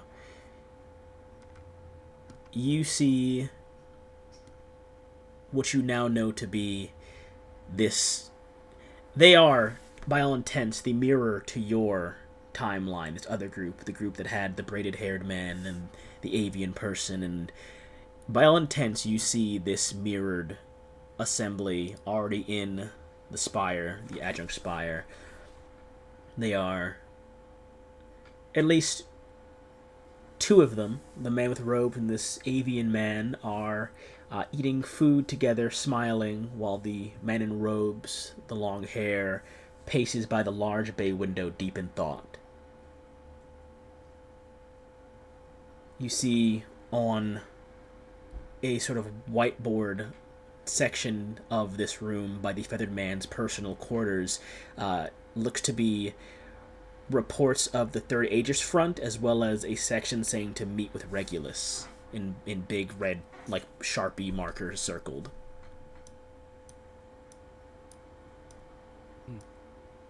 And after you enter and the doors open, they all kind of turn in your direction. Not like as if they can see you, of course, but as you open as the doors open, you walk and they all turn in your direction and the vision ends.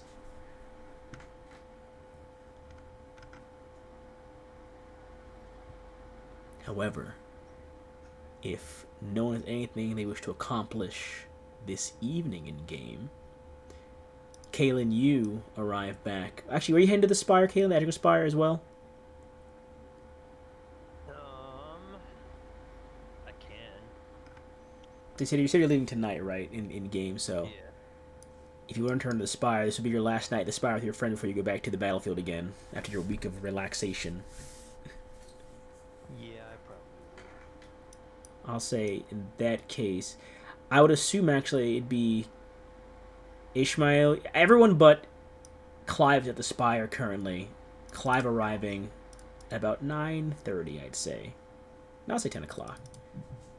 About 10 o'clock is when you arrive at the Spire, Clive. Everyone is already here. You can see Yamcha is asleep on, like, the small center couch area. Ishmael's at his station.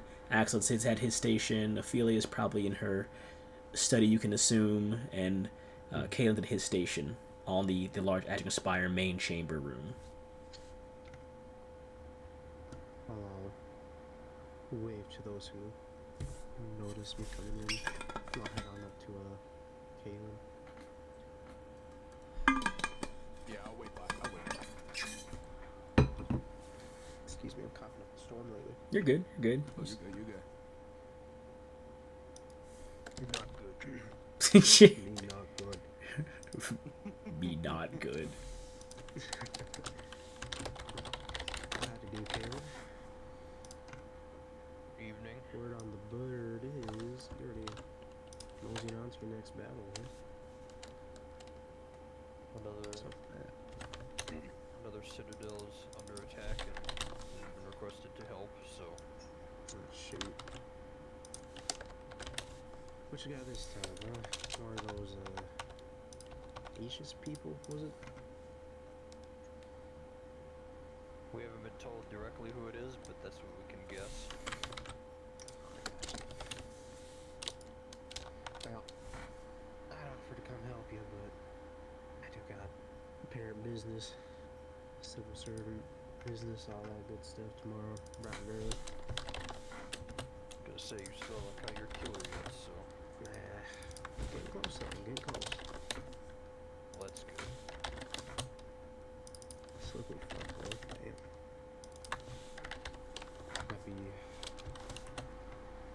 Might have deeper roots in intelligence, and we'd like to hear it, but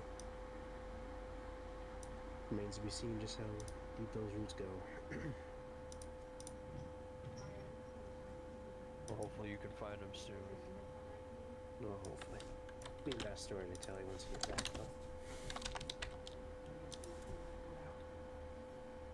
Just wish me luck that I don't see another monarch. A month and a half, or that. Oh, heavens.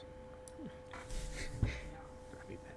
Ishmael's gonna say, don't forget to take Yamcha with you, please. Oh, she's Right. going too? She has to. She's not staying with us. No offense, of course, to her, but like, he points at her. She does not look like she's doing well, and from what she was talking about, isn't her like first actual lead there? She's making us look bad. She's a true seeker making us look bad. That's all I'm saying right now. Oh, I guess I don't know. So yeah, just take her with you, please, so she can not die. Right. good luck, Caitlin. Next, we're leaving. No kidding, huh? Yes. Ugh. I feel like it was being urgent matters. I should head there as quickly as possible. No, that checks out. Shame, but that's how business goes, I guess, huh? When I come back, we can have drinks again as usual. There we go. That's what I was waiting for. Alrighty. Well, good luck. I'll have a pat you on the back a couple times and then make his way to his seat before do a little bit of work before he heads on the bed. He's got to get up early. Okay. We will fast forward time then. We're gonna shut up. Explode. Kaboom. Huh? We fast forward time. Wait! We fast forward time to a bit later in the day. Ophelia.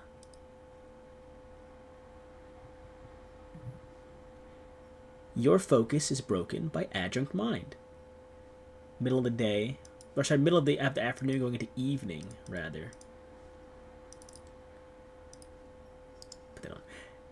Adjunct mind breaks your sort of solitude. It's around this time, Cam, that you're also preparing to depart in a few hours. Oh, I said 5, not 4. 5. There we go. Adjunct mind speaks to you, Ophelia. I'm told your audience is requested in the service spire. Representatives of the Celestial Renegades have come to negotiate terms regarding your father, Brachus.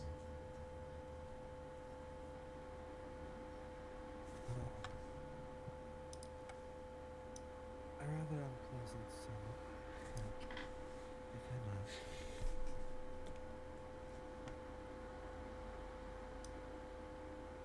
Would you care for me to call your escorts? That would be best. Very well.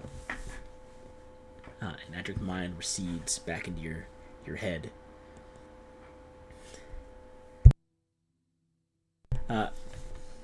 Vasily looks at you and while he's working goes, "You look displeased about something. What is the matter?"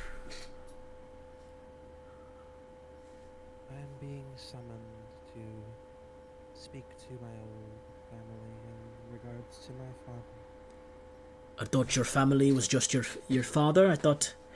I was under the impression you said your mother had been killed and your father was in chains. Unless you account all Celestials as your family? Yes, my blood. Ah, I apologize. I'm not used to the customs of Celestials just yet. These are not standard customs. I am speaking rather archaically. It is my way to be frustrated. Ah, well, you're welcome to go, but I mean you have time. We are still working on the improvements, so it's at the brainstorming stage still for us. So you're not missing much. I'll hold down the proverbial fort for you in the interim. All right. And you head out to the service spire. Let me put you on the map. Bink. Arriving at the spire, you notice that beyond the standard security, a handful of garrison troopers are present. One's dressed in archaic yet ornate ministry armor. You walk into the structure under the guidance of Adjunct Mind to where you're supposed to be meeting, your escorts remaining close. Then you see something a bit unexpected. A pair of celestial warriors in outside a door, accompanying the pair of another pair of these ornately dressed ministry soldiers who stand at attention beside them.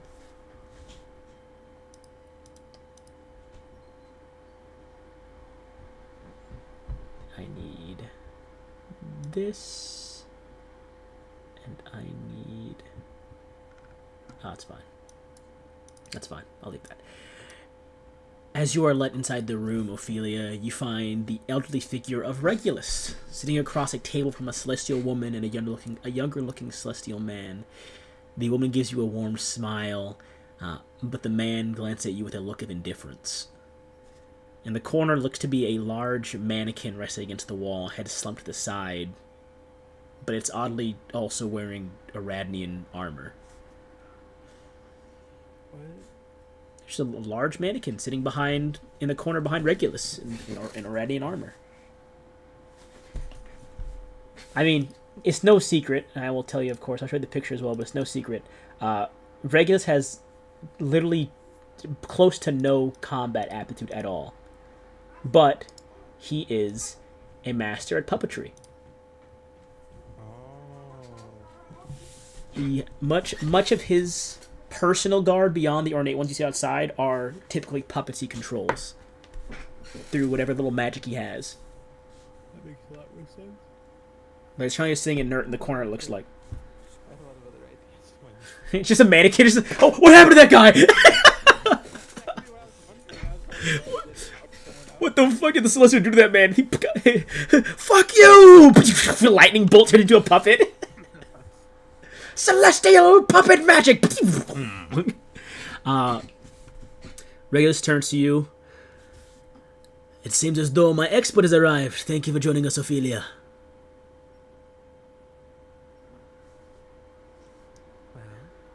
Roll me perception or insight, please. The door is sealed behind you. Heavy thud. Perception or insight? Yes. Technically doesn't matter, but I like the idea of my passive. I like the idea of my perceptive eye. Are you sure about that? Okay. Oh. Wait. Waiting. Wait. No, wait. Waiting. Nah. Unwaiting. Waiting. Wait. Waiting. Holding. Not that important. Unholding. It would have only gotten me a 16. I don't think that's that important.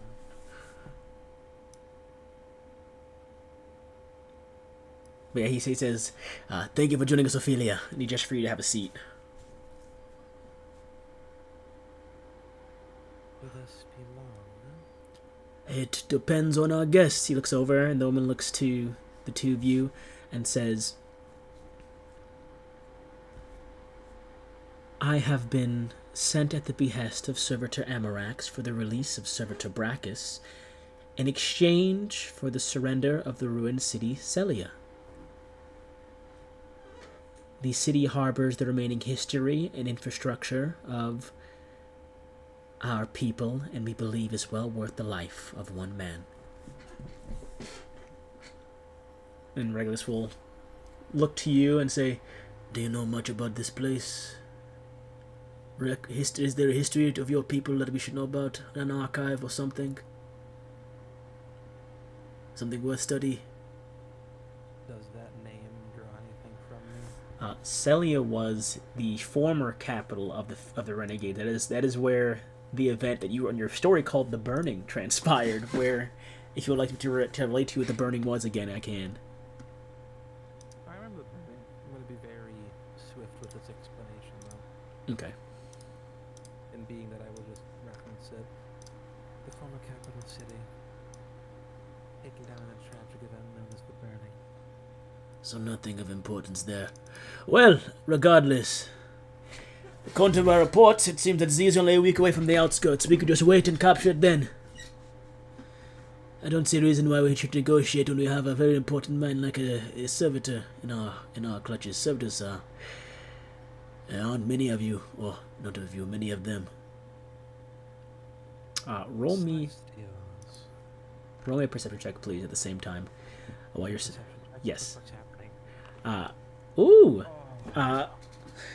What are you saying, Ophelia? I don't mean to cut you off. Continue. What's the perception check do? We'll get there in a second. Oh.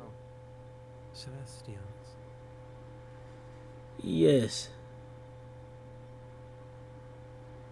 You're aware that my father was almost willingly captured at the time he was taken, correct? I have no such recollection of any knowing of this. But the servitor is a very important spiritual figure for many of us, a leader. Him being in the hands of aggressors is not bode-willing for the morale of the people that remain. Oh, and my name is Aurelia. Aurelia. Yes. That name I recognize. I have years under my belt, so... Aurelia was something of like a secretary to the servitors of any kind. She'd handle a lot of the public-facing relations for like the actual political side beyond the spiritual or theological leadership the servitors brought, or militaristic leadership. Like a higher tier position than that at this point. It does not, no. With your 25, the younger Celestial Man is been paying more attention to you than anything else. He is quite honestly staring at you more than the rest of whatever's happening right now. He might recognize me. I will show you the token. Oh, he has token art? We're so fucked, chat. Let me make sure his name doesn't appear, as I don't want it to appear in the token showing. Hang on. So, if I'm correct, if you all don't have control, if you all don't have control of him, the name won't appear, right? I mean, when I've been giving the names out in my game, or I've been showing off token art, have you ever seen names above those? I don't remember. I trust it. If you see it, you see it. It does not matter to me. If I see it, I unsee it. Thank you, guys. Here's the token for him. That's Killua. That is not Killua. Oh, Ken Shujin? Oh, a samurai? Ken Shujin the samurai! I thought you died. My death was greatly excited. He's staring at you, but yes, the young man there is staring at you. Smiling? No, he's got a Fucked up? very cold. He does look injured. Not that injured, not like broken arm injured, but he does look. Would be staring at me after some kind of injury. Interesting. I don't recognize him. I mean, he's at this point he is mainly focusing on you entirely as you speak. Regardless. Yes, Ophelia? Would I be able to take this one? I point at the secretary to speak with my father. I don't see. Breach of security. They came here to parley. We cannot take them anywhere. If they want to speak to your father, they can go. But if they take any actions that are hostile, then we get to keep them. Is my father allowed public visits? No. I'm aware. No, he is not. Not from his kind especially. Of course, no offense to you. I mean, the faction itself. Then I suppose my wording is that I would like to give the graces of her to follow me and speak with him. Very well. I mean, I'm not sure if I've been instructed to do as such. I was just told to parley. Regardless, I was told to inform you, Mr. Regulus, that even if the city of Celia is besieged, the roaming cells of the faction, I am informed, are capable of surrounding your commandant's lines to reinforce themselves and raid them. Before the fall, we can ensure that even they cannot defend against a pronged attack against our forces. He looks over at you.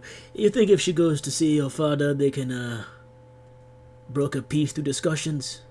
If so, I'll consider this request. But do you think your father will agree to peace if we let the two of them speak? I do not know, truly. I am just trying to convince them that they won't get him by his own will. I don't think they'd take my word for it. Going back to your 25 for a second here, there is something in, there's something in the light of that man's visage. He's got like a radiant aura for a celestial. There is something in the light of that man's radiant aura, like something tangible in his light. Fine, I'll address him. No, I mean like not beyond him. There's a tangible something in the light surrounding his body. What? Like there's with a 25, there is a shape, like a figure.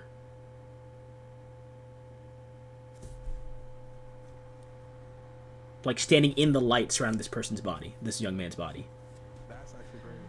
That sounds like something that wasn't agreed upon on the parlay terms, so my cane is going to raise in a casting stance. Regan looks over at you. Oh, you saw the same thing, didn't you? He flicks a handful. He flicks a hand forward, and the mannequin leaps forward across the room. It's very uncanny because it leaps like arms first, then the legs and the body follow. Essentially, I guess. And as the mannequin leaps forward, a massive hand grabs by the face and swings it upwards and crashes its head to the roof, shattering the mannequin's face into the ceiling. You see a massive, 10-foot tall celestial behemoth apparate from the light behind this man, standing about a head taller than even what you can assume Lanoth stands at. Let us out a huge battle cry, and then drops the doll on the ground into a crumpled mess on the floor. I will show you this large figure. Here you go. Here you go. What? What was that? Alright. This, to your knowledge, is Servitor Emgar. One of the three servitors. Recognize the name immediately. Yes, he is of the three servitors, he is the combat-centric one. Oh, so we're fine.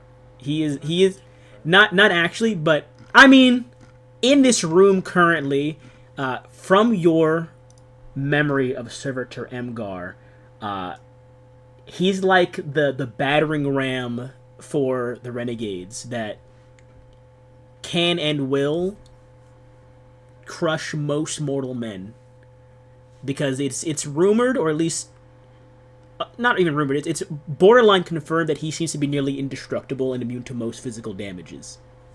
Oh, I'm gonna immediately mentally contact our AI. Adjunct Mind connects and goes, "May I help you, Ophelia?" Servitor Amgar has appeared, seemingly indestructible from my memory. The doors swing open, and you see as one of the ornate guards of Regulus enters the room, while the rest you hear outside look to be in some sort of combat.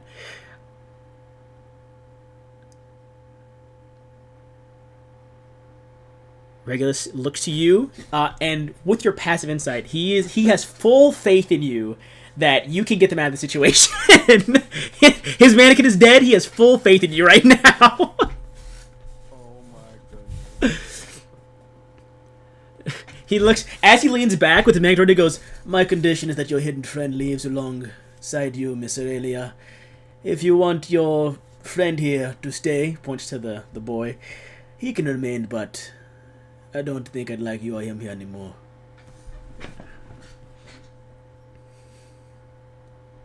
Large man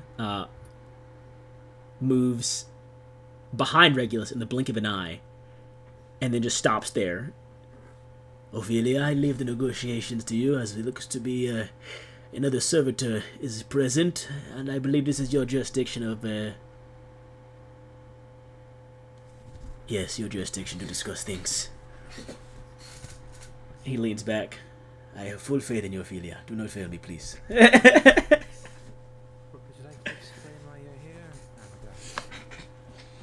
Amgar. He just looks. He looks down at. He's just staring down at Regulus right now. And looks at you. "You betrayed your father, Ophelia. Your mother died, and here you sit with them." I was stolen. What can I say? "Freedom to return whenever you'd like, and you're still here." Answers that you all taught me to seek are being achieved here. "I taught you nothing. I teach nothing. I simply know loyalty. Whatever you were taught was not by me." I've never lost any of my loyalty. It was never with the people. It was with the concepts that everyone told me to strive for. All to bring your God to the world. Do you think charging in here with violence will get you anything? "I did not come here for violence. I was here to protect."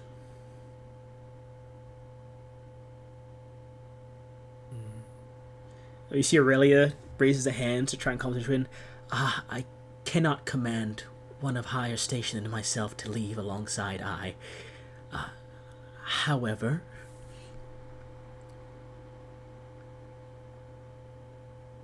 I don't know.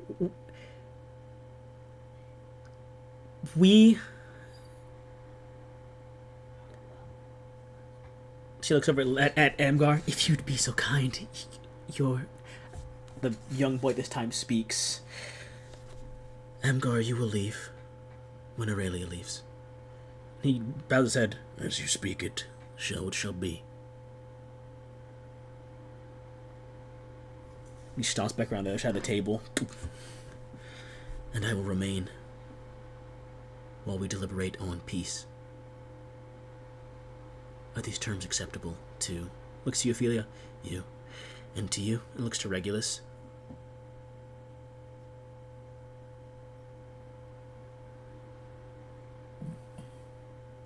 Yes, I will only discuss peace with you. That does seem fair. "Wonderful. Apologies for Amgar. He has been my sworn protector for some time.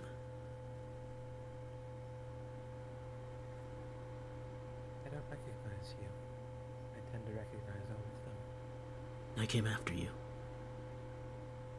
Yes, but to come after me and hold all the importance to be protected by a servitor, what have you achieved? My name is Laertes. son of Brachus. We jump now over to Kaelin.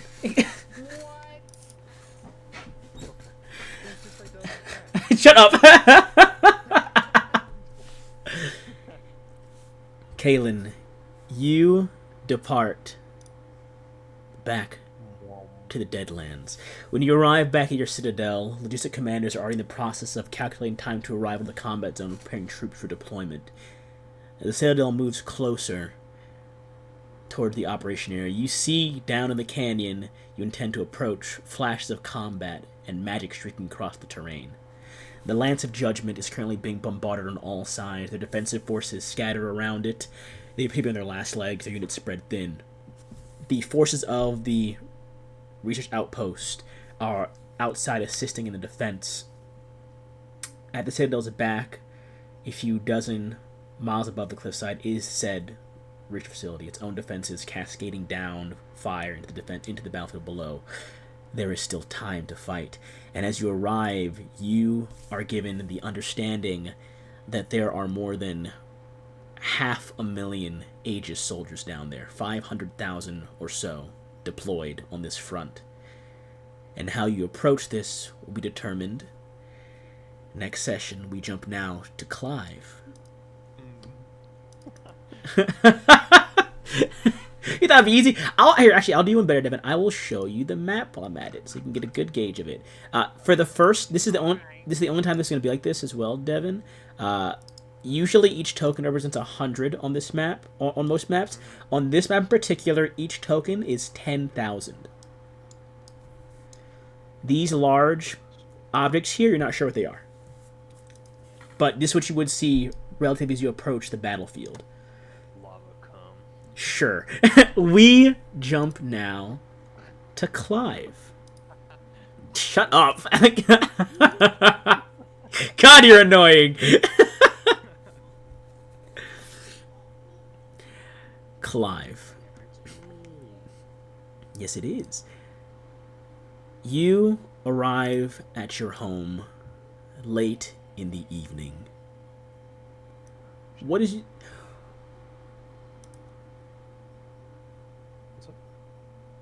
What's your passive perception? Passive, huh? Yeah.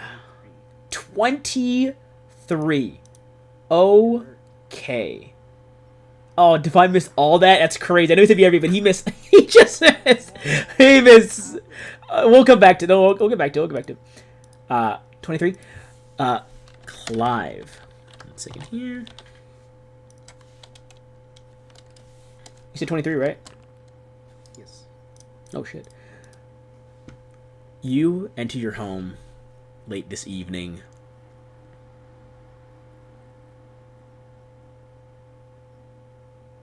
And you walk in preparing yourself for bed. And before you have time to react, there is someone like 5 feet behind you in your home.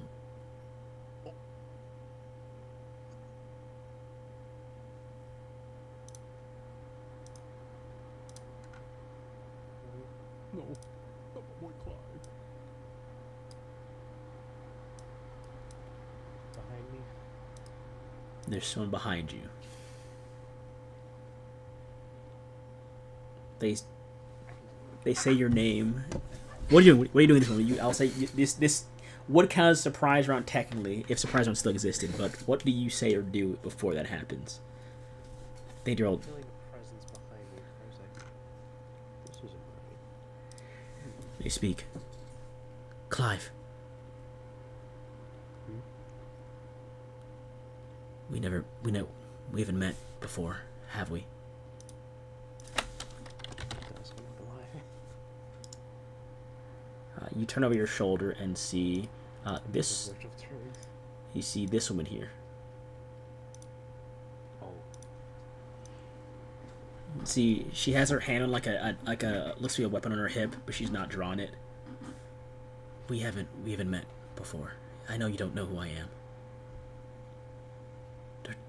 Actually, I think I do. You do? Carrie Lee. Yes. So he told you.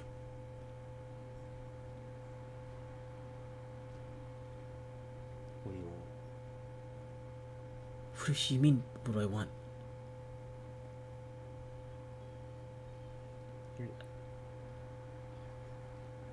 We're after the same thing, right? Now you're making sense, Missy. You said you know who I am. He told you. Benny told you about me, right?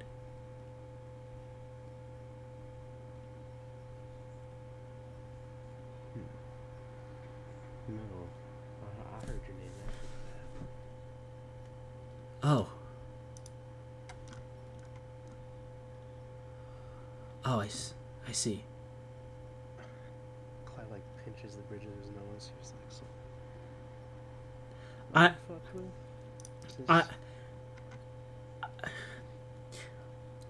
I'm. Whatever you're gonna say to say it. Benny was supposed to tell you that we were engaged, the two of us, and he was supposed to tell you.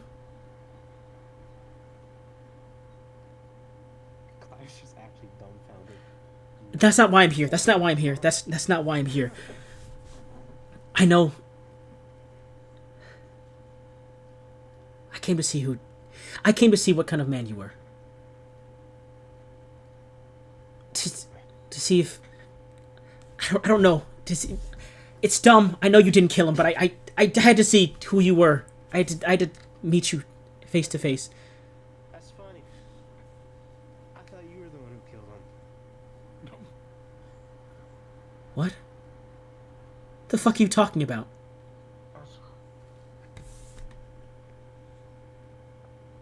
He tell you about that case I've been following, that Infinity 8 killer? I don't know anything you're talking about. It's bad. My team is dead.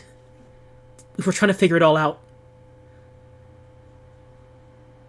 Clive's like actively connecting pieces or something. We had put together a report to deliver to get an official investigation done, but I was late to meeting with them.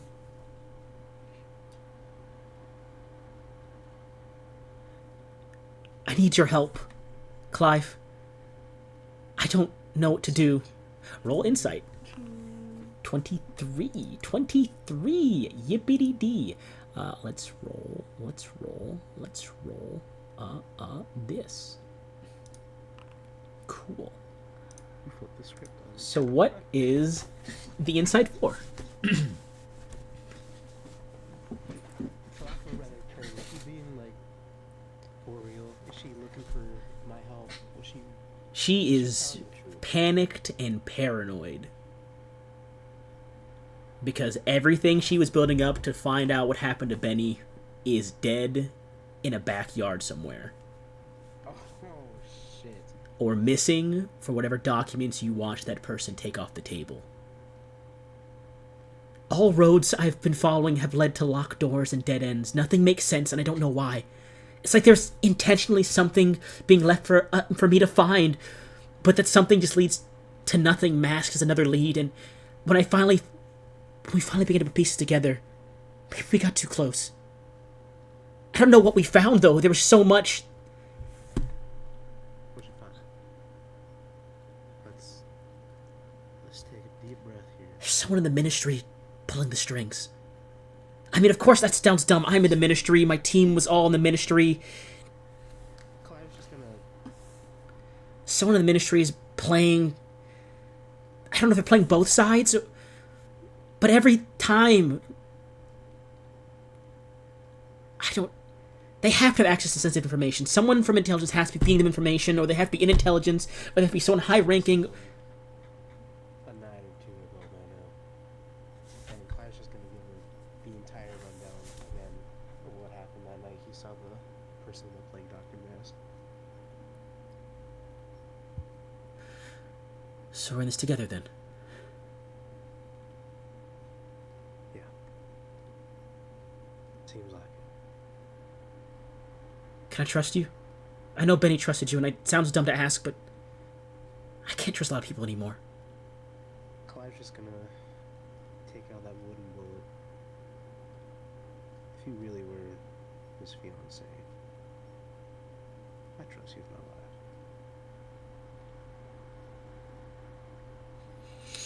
She inhales, stands a bit straighter. Then we solve this.